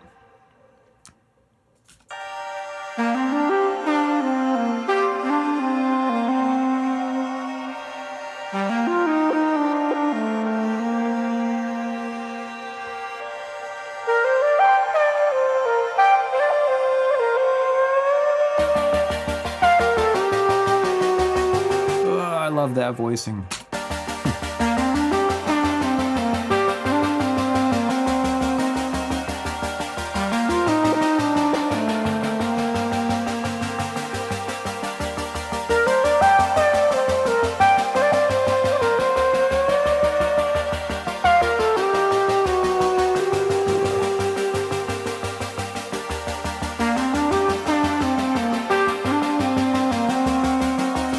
yeah, some guys in here are living in that, and that's where this guy lives currently. So, oh, that's intro bass. Oh, he's probably living there too. Actually, he's probably living right there. I love how you blend your passive EDM and also interest in jazz and also feel like in tracks like these. What else can you do, man? Just gotta do the thing that does it for you. One of my favorite musicians is Lyle Mays, keyboard player, and someone asked him someday, like an interview, why do you write the music you write? You know, it's kind of weird. That was the implication. And his answer was, I am the only listener whose mind I have access to, whose taste I actually know. To try to write anything that does not completely please me is madness. He's a different phrase, but something to that effect. That's how I feel too. It's like, I can only write the music that I listen to and say like, fuck yeah, this is it. This is it. If you're not saying this is it to your own music, then, you know, what are you doing? What are you doing?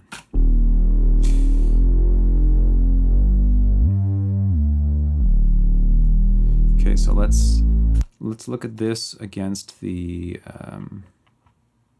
lead there. What is it? Melody.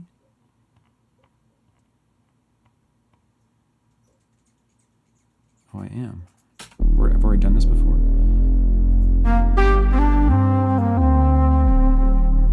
Yeah.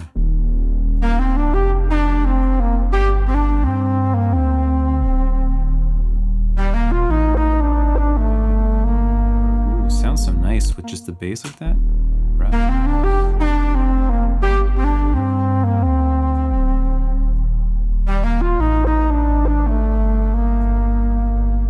Has a subtle fifth on it.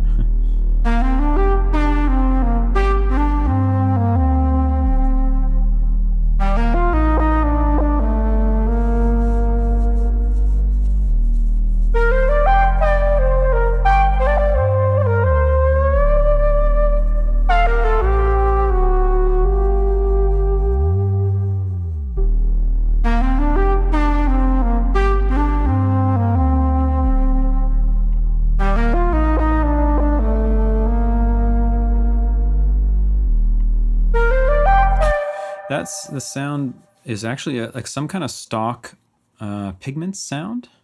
Oh, I changed it. It makes it look like I made it. I didn't make this. This is, well, I edited it. It's some kind of preset in Pigments that I think a viewer actually told me about while I was originally making it. It's like, oh, you should check out the sound. And I was like, yep, that's the song, I guess. Livin', welcome. Yo, I dropped in at the perfect time a couple minutes ago when you played the whole track. Also love your app, by the way. Any tips on identifying chords, progressions by ear? Well, thanks, by the way. Tips for chords by ear. Remember just that, like single notes, like scale degrees, I should say,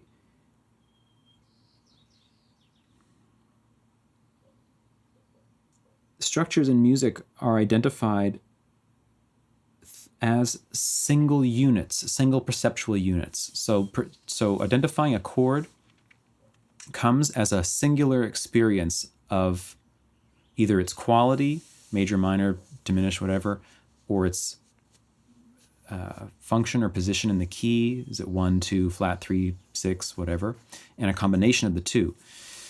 But for me anyway, it always arises as a whole singular experience. I'm not hearing a chord as like that. I'm not hearing 1, 3, 5, 7 all simultaneously, even though of course I am, but that's not how I perceive it. The perception of a chord is of a singular feeling state, and that's what you learn to recognize, just like it is with scale degrees. Every scale degree is a singular feeling state that you become familiar with. Every chord quality is a singular feeling state that you become familiar with. And every chord position or chord number is a singular feeling state that you learn to recognize. And those two fuse and produce some meta feeling state, which is the combination of quality and position at the same time. And So learning to hear progressions in a robust way, that is, in a way that isn't predicated on needing to memorize certain progressions, because you can do that, of course. You can memorize what a 1-6-2-5 sounds like in a whatever kind of progression you want to talk about sounds like as a whole, and that's useful. But also it's more useful to be able to identify every individual chord in its position in real time along the way. And I think that comes from treating the feeling state. You need to deal with the feeling states of qualities first and the feeling states of positions, and then they fuse to make some meta feeling of, it's not just major 7, it's 4 major 7. It's not just minor 9, it's 2 minor 9, so on.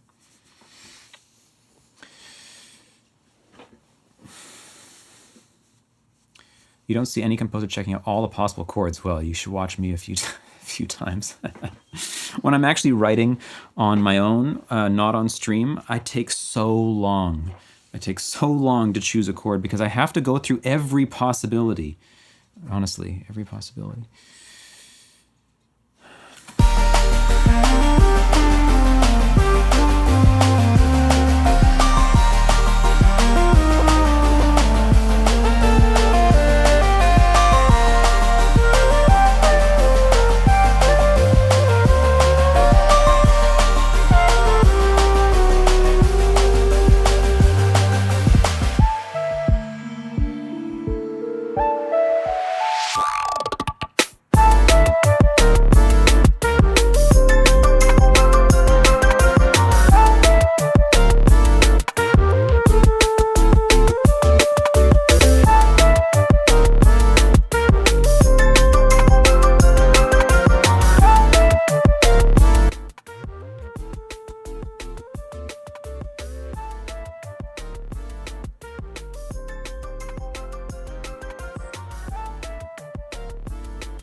I'm just listening quiet so I can get a better sense of the mix.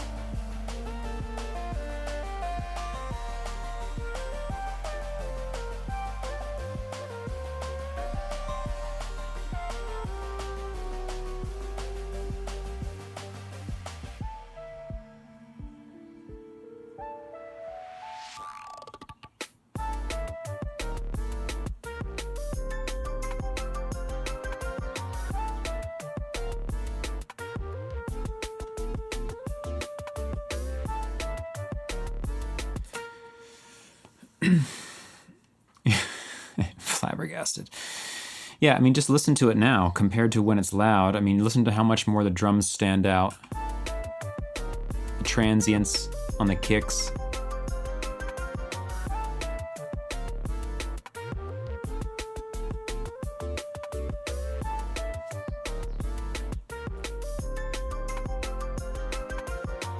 Look at all the plugins I have on this lead. EQ, compressor, level meter, limiter, EQ, splitter, little alter boy, flanger, EQ, fresh air, mix tool. Mm-hmm.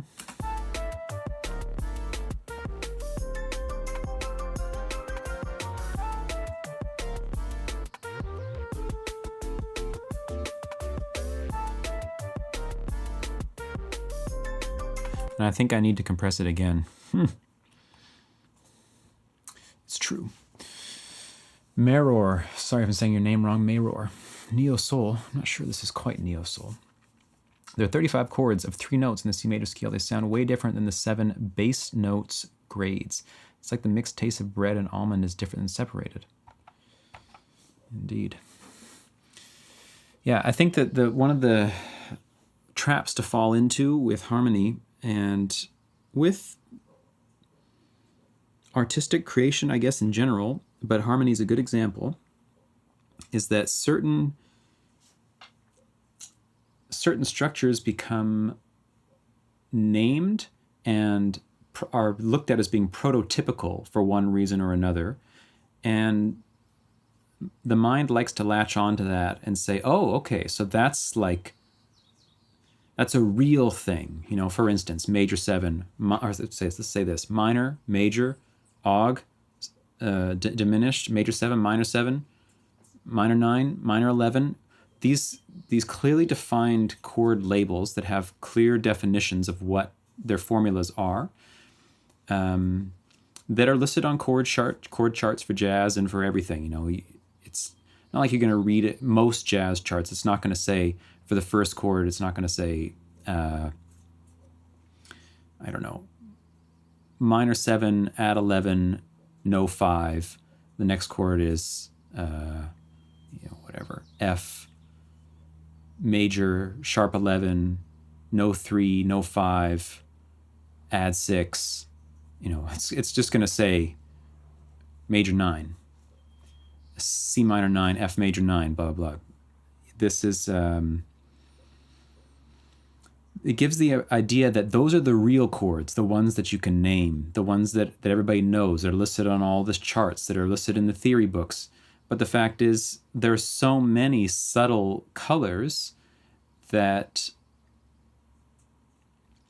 add such a level of nuance to the music that isn't there if you just grab these stock type of chords. The stock type of chords are there as a shorthand of talking about some type of chord, but in the actual rendering of the music, it's important to explore all the possibilities that you can for the harmony of the moment, because there's going to be stuff that is just more emotionally nuanced and evocative than just plunking a minor 7 on.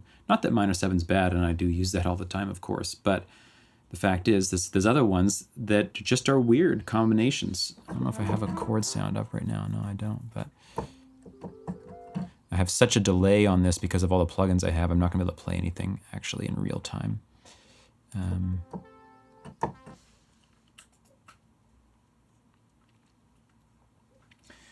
Yeah, exactly. Glad you like it, Blood. I'm the inventor of the law of harmony and the only person in the world who has a secret and correct list of all the possible chords and scales. Well, shit. So here is a voicing of C major 7.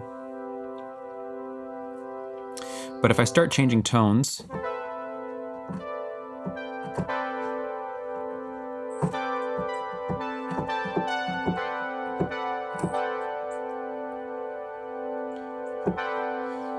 now it's calling it D13, no 9 over C.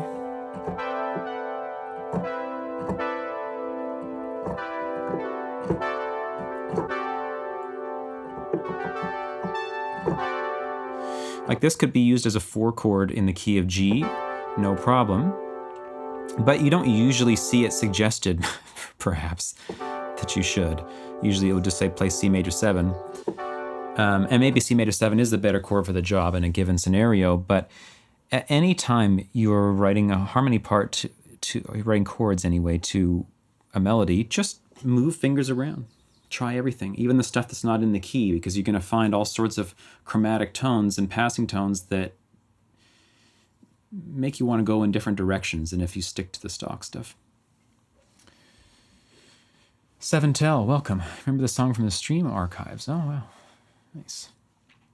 But anyway, Arcade Piano, feel free to send me that law of harmony and secret correct list of all chords. That sounds great. Neighboring notes. Yeah, neighboring diatonic notes and chromatic notes. Just play some chord and start moving one finger at a time. I mean, of course, I already know what these chords are going to be. I can see if I do this, it's going to be dominant. I see it's going to be sharp 11, blah, blah, blah. But it doesn't matter. Just move them anyway. Move 2 at once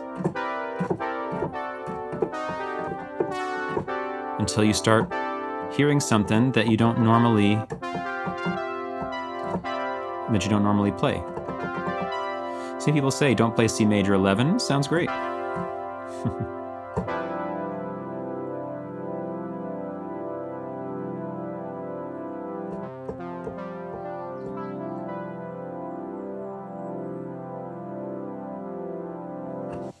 Anyway, Not that that had any chromatic tones in it.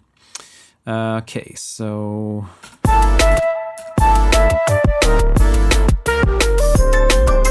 Right, I was going to compress the melody. That was the idea here. How many four-note chords there are, no matter the instrument or octave, how many words in the dictionary? How many four-note chords are there? I'm sure that you could calculate that. I just don't know that it's really necessary to know. Yeah. What's necessary to know is what enables you to create the music that matches your intention or your desire. I have an intention to create music that feels a certain way, and it doesn't really matter what the genre is. Whatever I'm doing, unless I'm really trying to, imitate something. If I'm doing my own music, I know that it's right when it matches my inner feeling. And if it doesn't match the inner feeling, I say, got to keep going. And so anything that makes that possible is actually, despite me being a huge music theory nut, is the only music theory I really care about, is the practical aspect of achieving the intention of a certain feeling state in the music. Well, it's not just a feeling state, but an overall vibe to the thing. That for me is what it's all about. So the poet doesn't read the dictionary? Perhaps he does. Although many don't. And there are many musicians like me who are very studied and know a lot about theory, but there are many musicians who make incredibly good music who know nothing of the technicalities of music theory or how many chords there are, or even what a chord is, literally, and they don't need to. And the world agrees they don't need to. The world loves their music, a lot of people who don't know anything about any of this. And so the only person who needs to read the dictionary is the one that needs to, is the one that is unable to achieve the desired output without it. And I happen to be one of those people. I have a desired output to create certain sounds in my music, and I was not able to make those sounds just on my own with just fiddling around with notes and stuff. I couldn't. So I read the dictionary, read a few of them, music dictionaries, and I found what I needed. And then I started creating a whole mental library of ideas and concepts and how they relate and what to do in certain situations and so on, as all musicians will. Your music theory books never counted how many chords. No, they didn't. Although actually some of them did. Ted Green is an example of a guitar player who also did that same study of how many four-note chords there are. It depends on your definition of a chord, if you're counting chromatic chords or not, in terms of allowing chords which have 3 consecutive notes in them, like G, G sharp, and A. Even if those notes are separated by octaves, do you consider that a chord? Some people do, some people don't. Zenless Zone 0. OSTWY. I haven't heard it. Okay, I gotta get on to doing this here. They're wrong.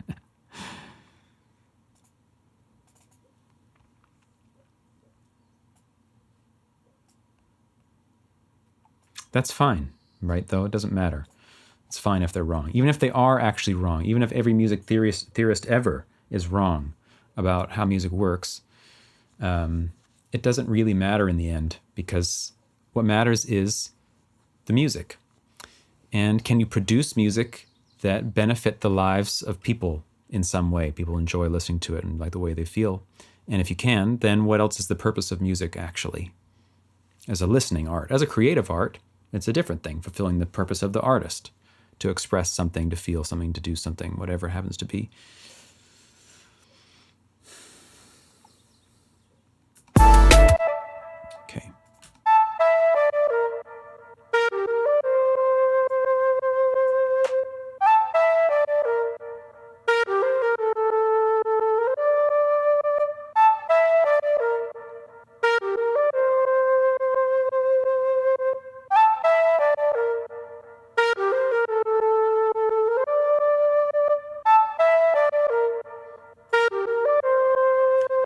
All that little flicking you hear in the sound,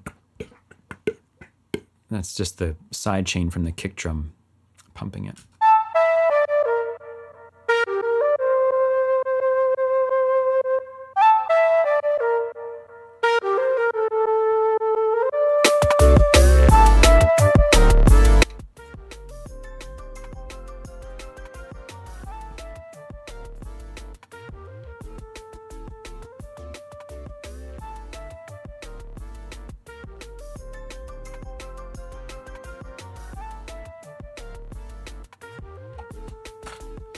Okay, let's just see how that goes.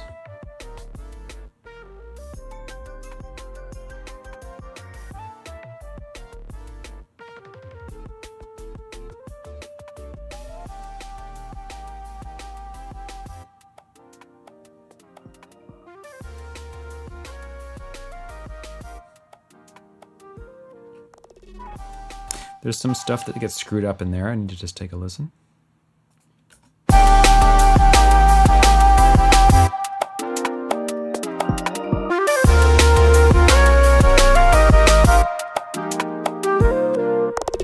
So I can hear a little kick flick.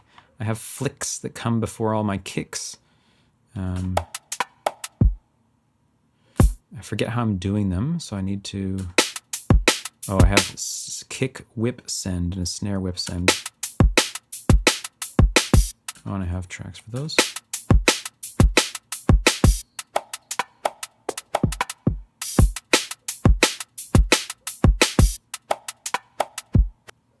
So I hear that little whoop, whoop. That's two kicks that I took out, but didn't remove the flicks. Music equals timbre plus harmony plus rhythm. Agreed.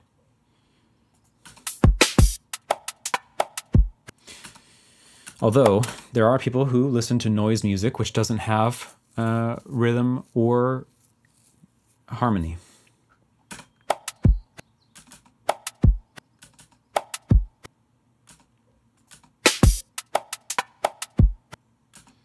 So is that actually these ones, or? Have you heard? I haven't heard the OST. No. No, you should send a song and then listen to this and tag me in it.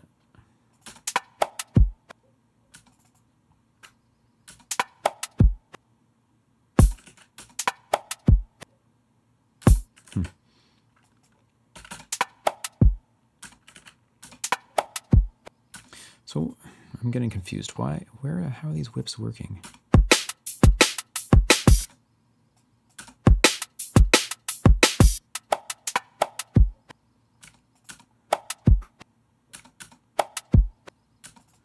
So like,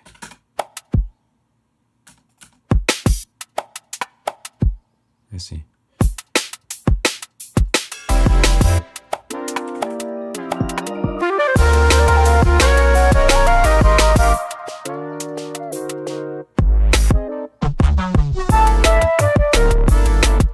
So here, oh, another missing whip.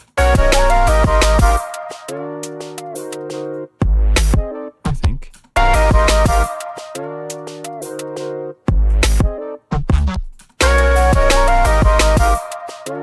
Yeah.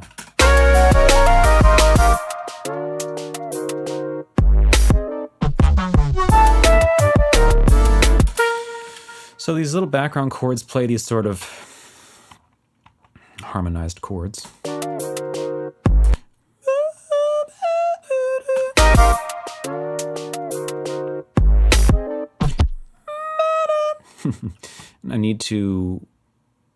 They need to have something else on them. I'm a new subscriber watching from Lisbon, Portugal. Oh, welcome. Claudia, nice to have you here. The stream appeared in my suggestions. I love the music you're creating. That's awesome. Thanks for letting me know. I offer to remake this song for free. I'd love to see you do that. I really would. I don't doubt that you could do it. If you want to try to remake this song, if you can remake this song, man, by ear, I would be amazed.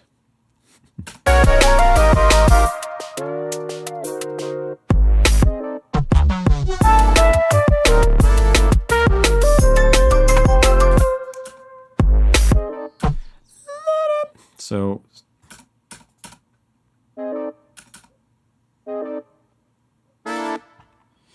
Somebody's got to hang out with these guys on these chords.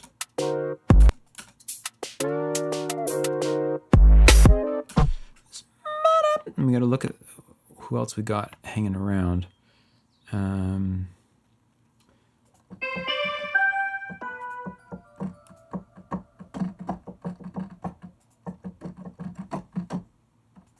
these are audio tracks.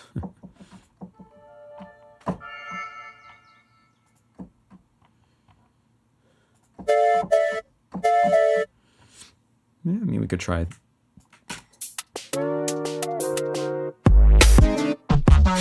Shut up. Octave low. It's kind of cool, actually. It's kind of cool.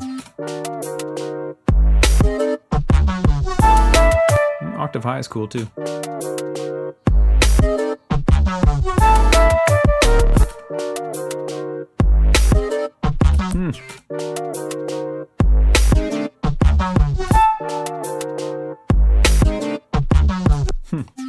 Interesting. I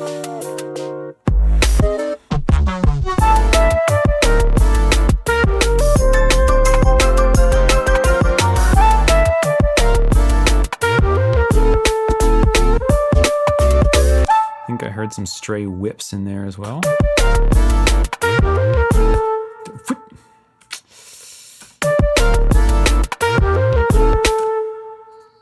And in the snare as well.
Yeah, that's maybe a little bit better. I'm gonna try and... The number one thing I have to change about this song is that this goes on for too long.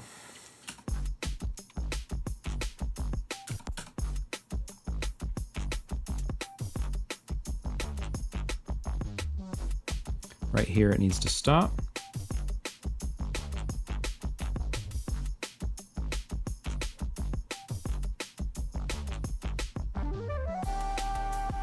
So it's going to be a bit of surgery here to make this happen.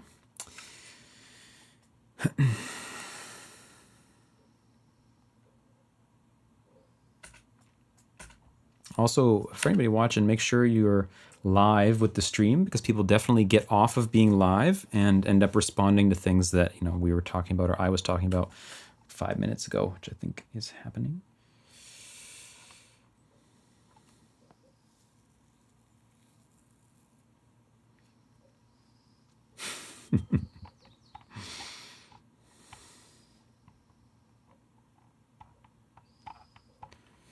Here's all we need to know, arcade piano. What does your music sound like? That is going to tell everybody immediately whether we should do as you say or not. You know, that's the way it goes, learning stuff. If I'm going to learn anything, I want to see a demonstration from the person I'm learning from that they can do the thing that I want to do. And if not, then I'm actually not interested in their approach. If what they're doing, I mean, perhaps their approach is still great, but I'm probably not going to give it a shot. You can do it all. That's wonderful. So just leave a link somewhere in the Discord or something and let us know so we can check it out. And then you should probably make a YouTube channel. And if you make a YouTube channel, you can teach people about all the 4-note chords. Believe me, I'm a super music nerd. I'm not saying I'm opposed to learning all the 4-note chords. I'm really not, but you know.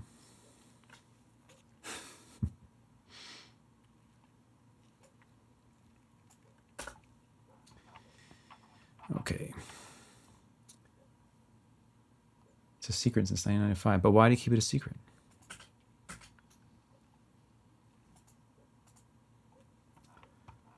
Seems like kind of a bastard move. Okay, I'm kind of scared what's going to happen right now, so I'm just going to take this and I'm removing from 114 to 122. So I'm going to go song, song? No. Yes, edit? No. No. Song, must be song. Nope. Oh yeah, delete time. Oh yeah, so I can just like highlight it or something if I do, oh gosh. If I do this and I say edit, delete time. Oh, that definitely did not work.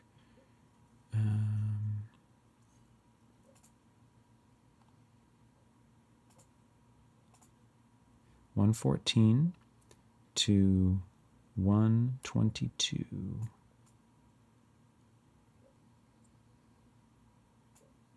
Doink. There we go. And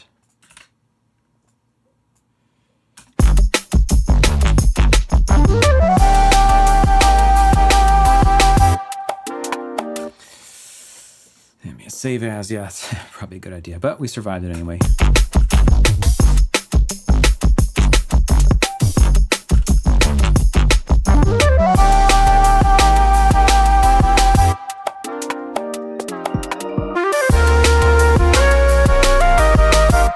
Okay, so now I'm realizing I've really boosted the volume on this sort of growly bass in the breakdown, and it's now hella loud compared to the first part, which maybe is good, and I need to change the main part. I actually don't know. I need to listen a couple times here. Hey, Tansy, thank you for the YouTube membership. I really appreciate that.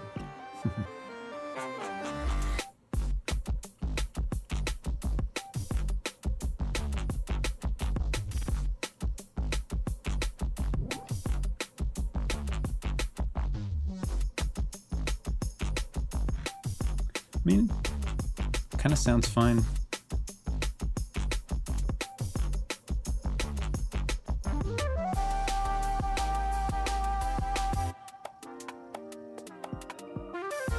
So maybe all these need to just comp in volume. Something's weird there. Is it? Maybe not. Volume coming up again.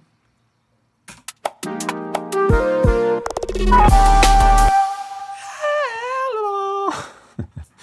It's a pretty odd sound, hey? The way that note hangs over the next chords.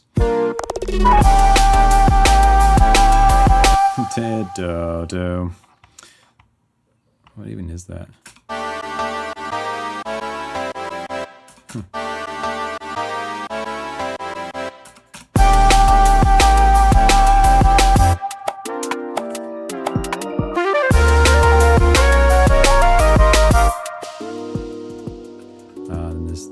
This is a problem.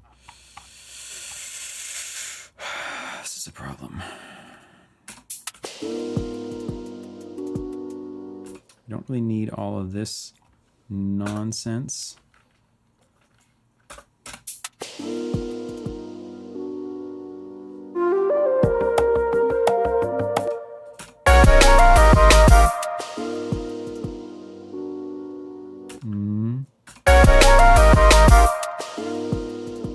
Maybe just stop right on the snare. And like maybe bring in something.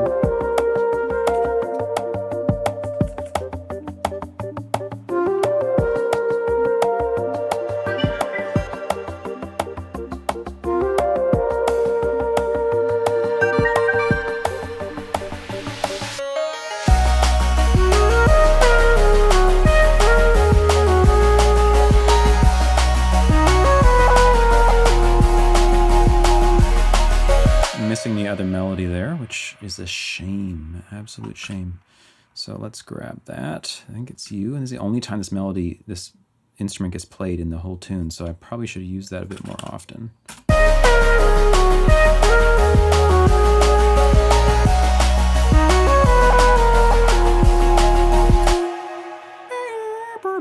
Where does it go? Here.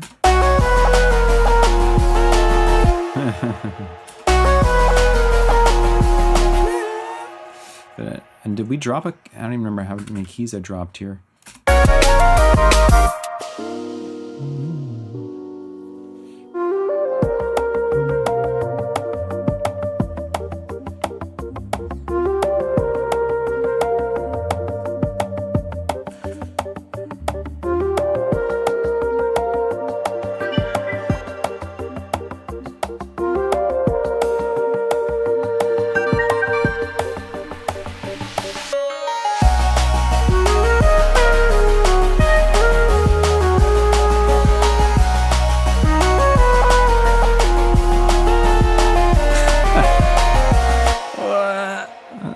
Your brain real quick. Okay. So we're just going from C down to B, hey? Interesting.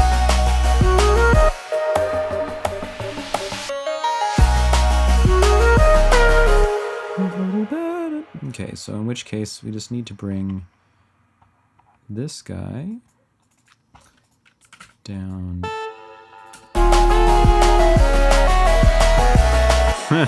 No. I'm misunderstanding what I'm actually doing with this here.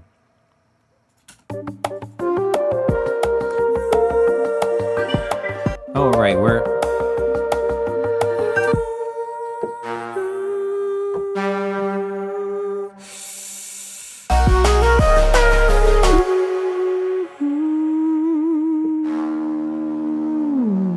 So yeah, it's actually down a major third. In which case...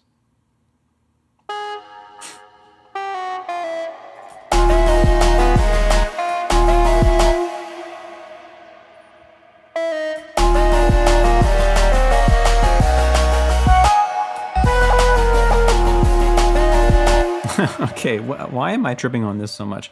What is the relationship of this to the key?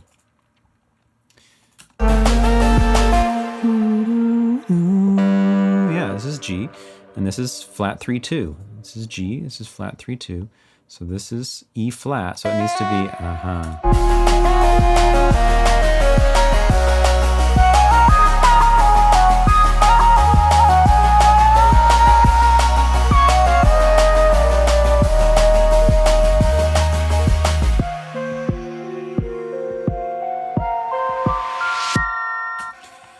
Smat do bois do. Okay.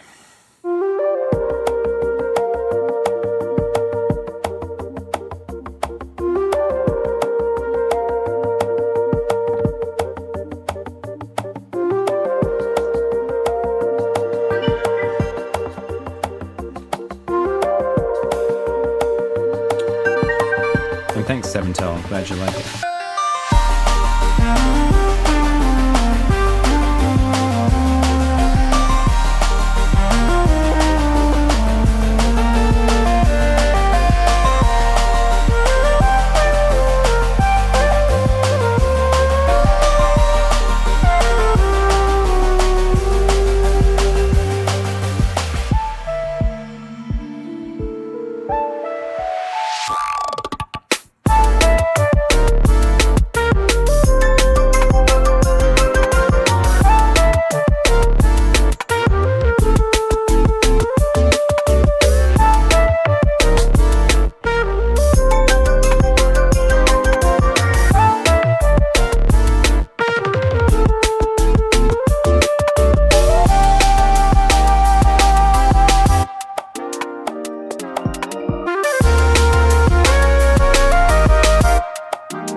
need like a bit more high frequency content on that hit. What is actually happening right now? Let's find out. There's this. There's the bass.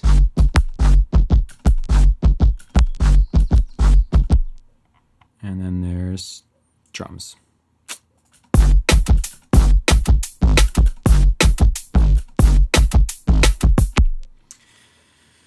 And that's it. So yeah, if we had some like, maybe like white noise shot, or even just like a open hat, maybe. I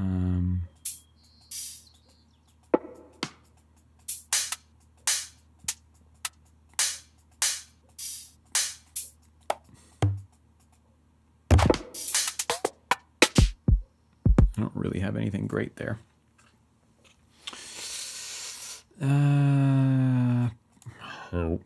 So in which case, maybe I can get something like zaps and lasers.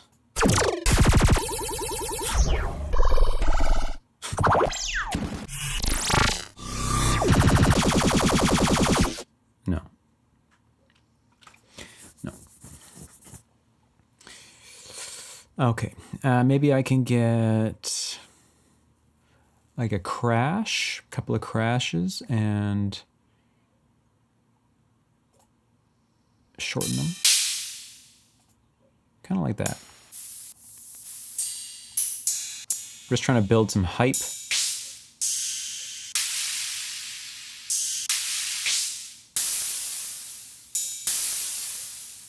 Stop it. Timbre. That's right. I'm getting timbral. I'm gonna just try and put this right underneath here. And oops.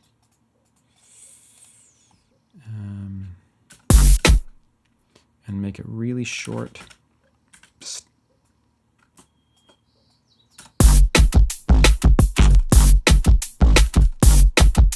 You know?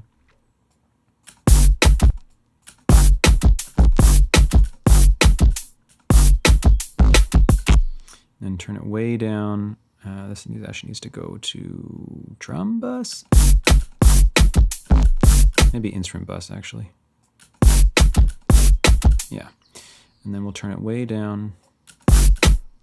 So that's without it, which now feels like it's super lacking something.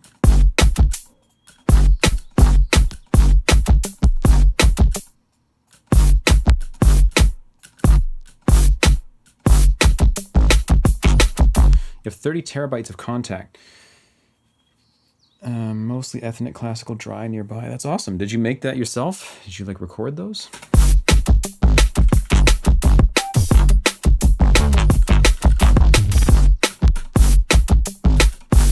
A little bit too much. This is exactly what I was talking about earlier when I was working on the other fusion song. My title for the stream says, Creating a Jazz Fusion Track. People come in and they hear this. I was working on a jazz fusion track. Now I'm working on, well, I guess this is some kind of jazz fusion, but it's not the one you're thinking of. When I was working on that, I was talking about how with an electronic producer's mindset, you know, every moment is controllable and you can go for maximum impact, and that's what we're trying to do right now by adding a little hype layer.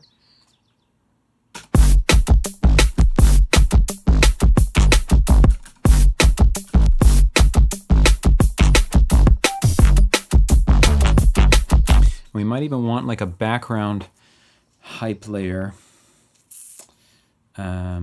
which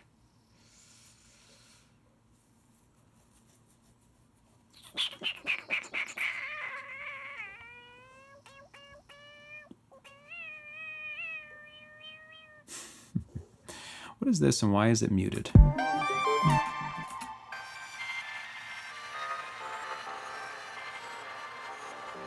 Huh, it's just like a version I didn't like or something.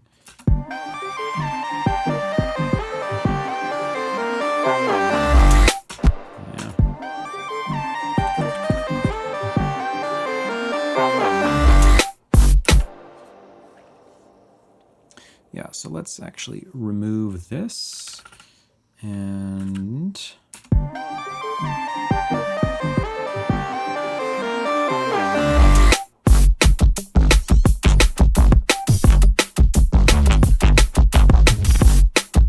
going to look to see what instrument I have that could create, yeah, I mean, probably this, create a background thing. Because here, I don't know if this is going to be cool or not. Oh, I'm not on the instrument anymore. Oh, it's muted. Interesting.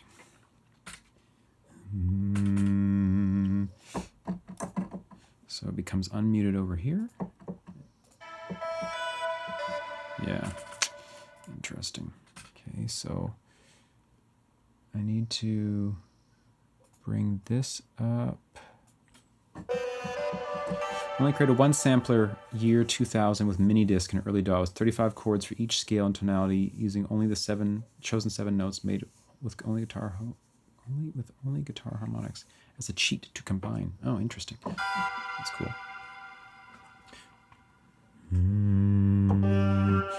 So I'm just thinking maybe like a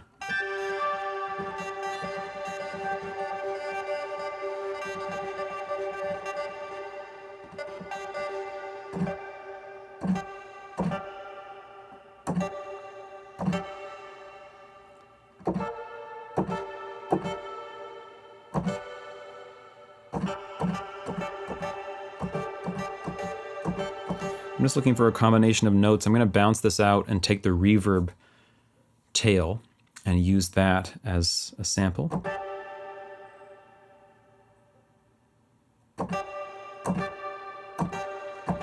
So maybe just that. Just a little power chord is fine.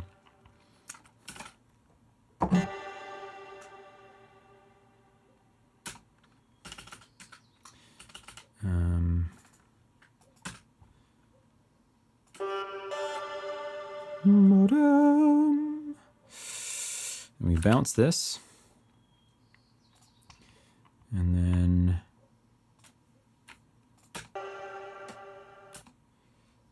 we're going to take sort of this and transport it back to the breakdown, which is somewhere around here.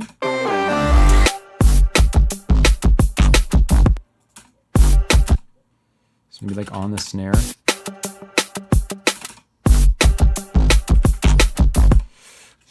You know, I don't know what exactly yet.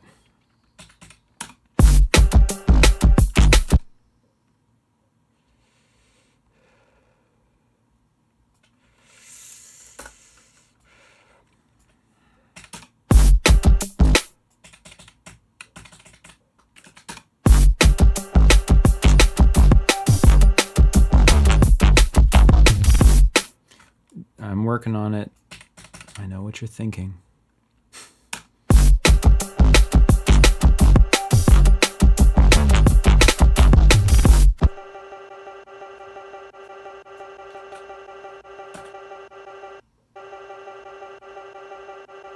Yeah, dry samples are great. I love dry samples.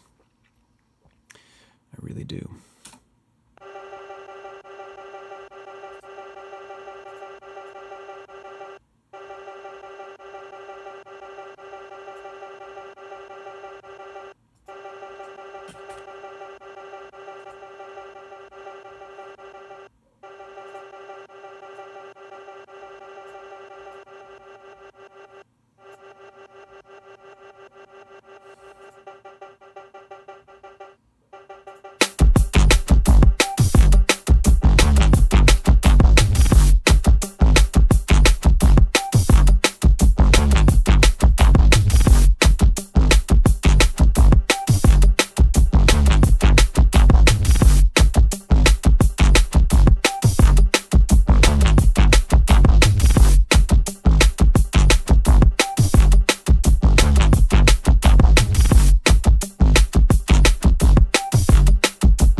Now let's see.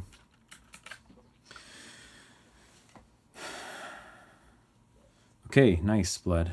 Yeah, just leave it for me in the Discord there, or send it to me in private message, either way.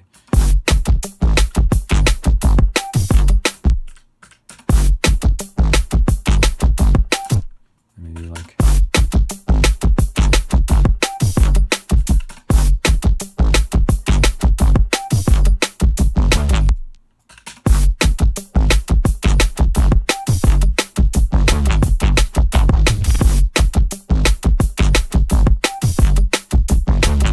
I'm not sure yet.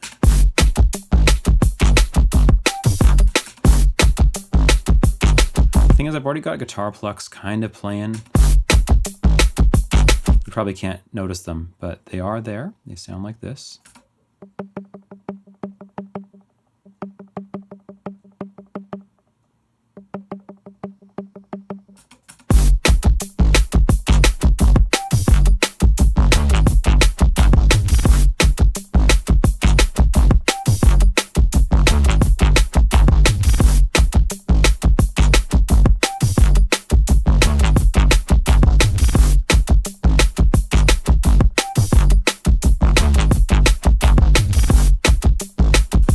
Yeah, I don't know. I'm going to leave it out for now. All right.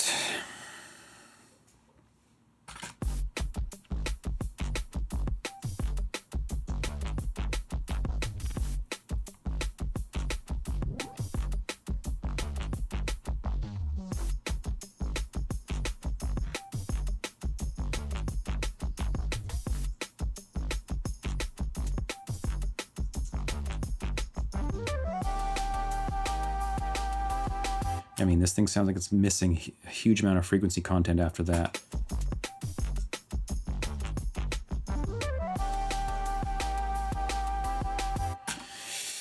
Yep. So the question is this drop section actually balanced frequency-wise or not?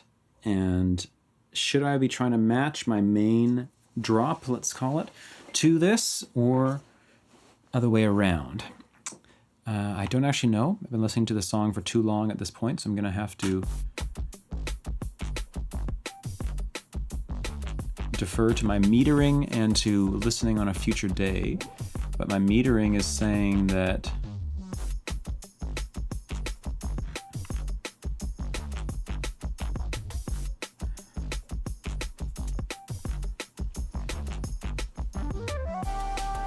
stuff is looking good. At least there's no huge issues. But still, I perceive this change as being a bit too intense. So let's take a look at this guy.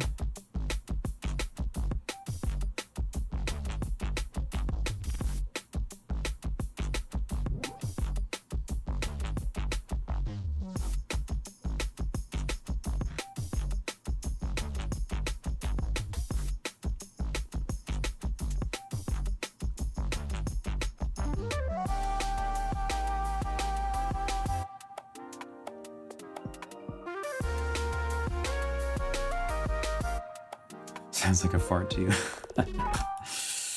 A lot of electronic music does.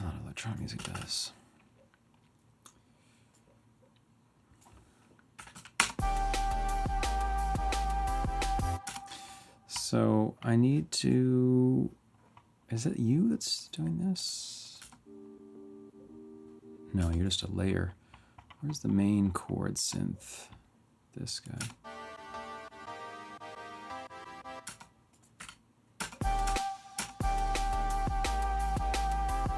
So like, what if this thing was just boosted in volume a lot? Would that be good? Curious what the transition.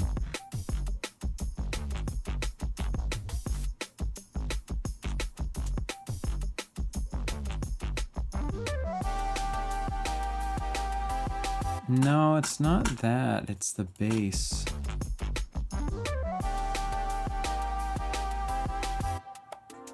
I think.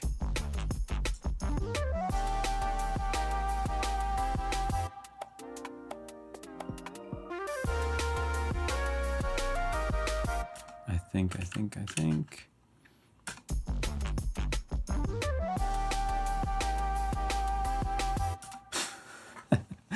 I gave you too much time. I turn off. Hope my tips will change your life. Nice to meet you. Nice to meet you as well. I hope they do too.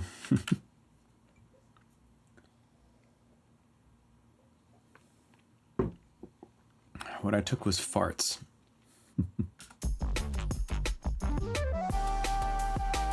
He's retracting all of his statements, I guess, just to keep these secrets closely guarded.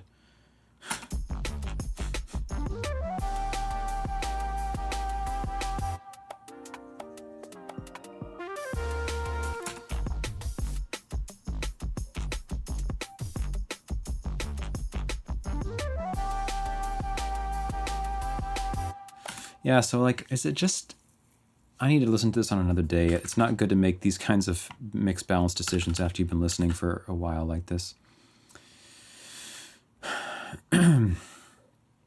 Shu, welcome. I really appreciate your work. Please someday make serum pack of leads. I love them.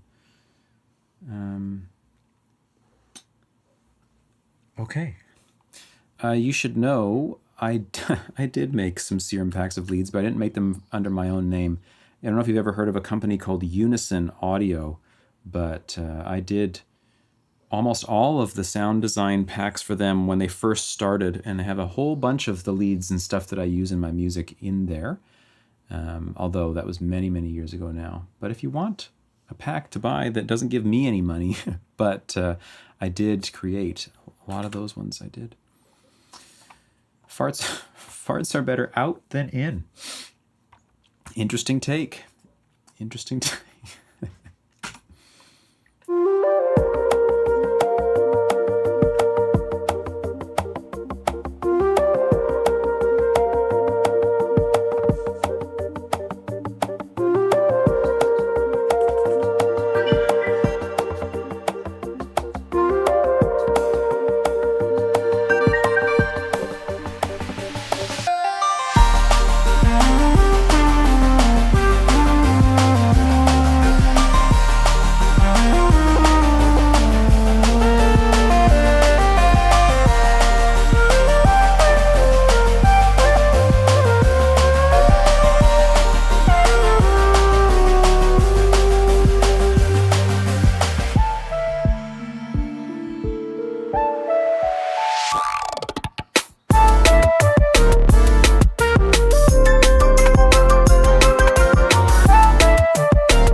trick this part out a little bit.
This whole part needs a ton of work. It's just kind of copy and pasted in with a halftime groove for now, but some bigger drums and whatever, we'll see. Lady Campion just ended up here randomly. Glad you like it. Welcome. I think I'm going to be ending here pretty quick. 3 hours is usually a good sesh. So yeah, made some good progress on that. The other song that I started with today is basically done, I would say. I will export a version and do some listening for the mix situation. And this one still has a ways to go, but it's coming along. It's coming along.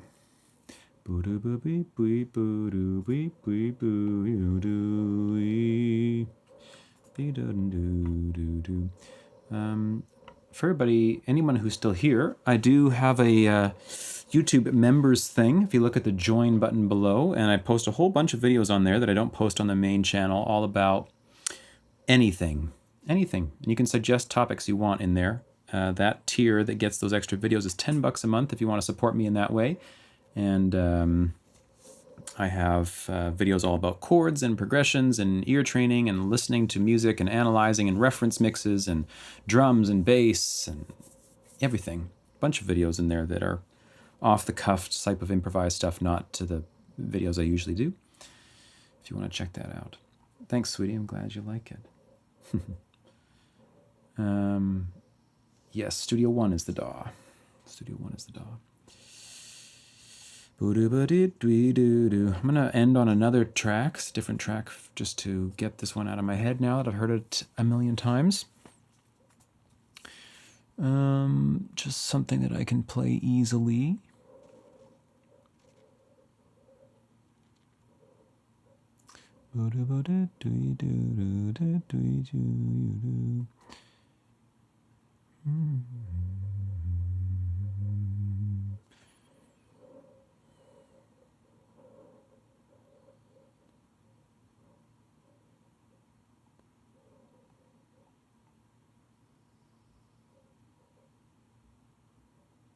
Trying to remember what all these songs even are.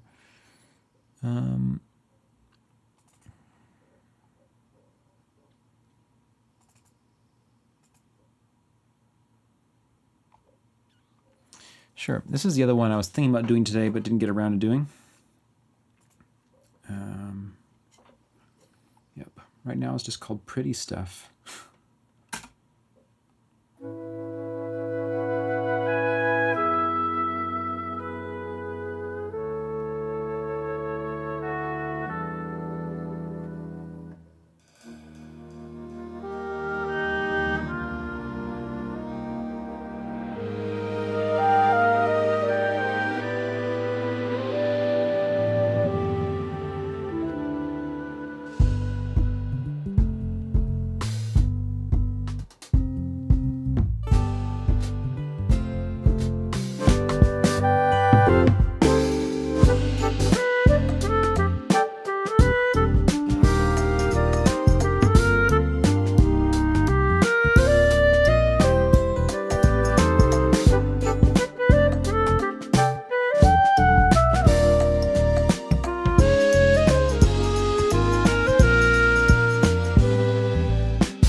That's it, pals.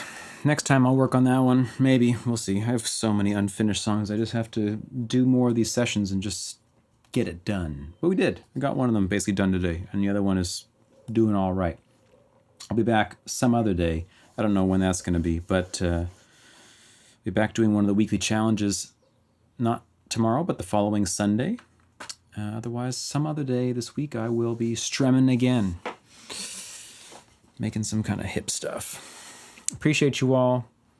Thanks for your support. Check out the YouTube memberships thing if you want to. Otherwise, watch some of the videos if you want to. Otherwise, don't do anything. Just stop doing anything and totally relax. That also is great. That would be a great idea. Maybe that's preferable, actually. Hope you have a good rest of your day. Appreciate you. Talk to you soon. Bye-bye.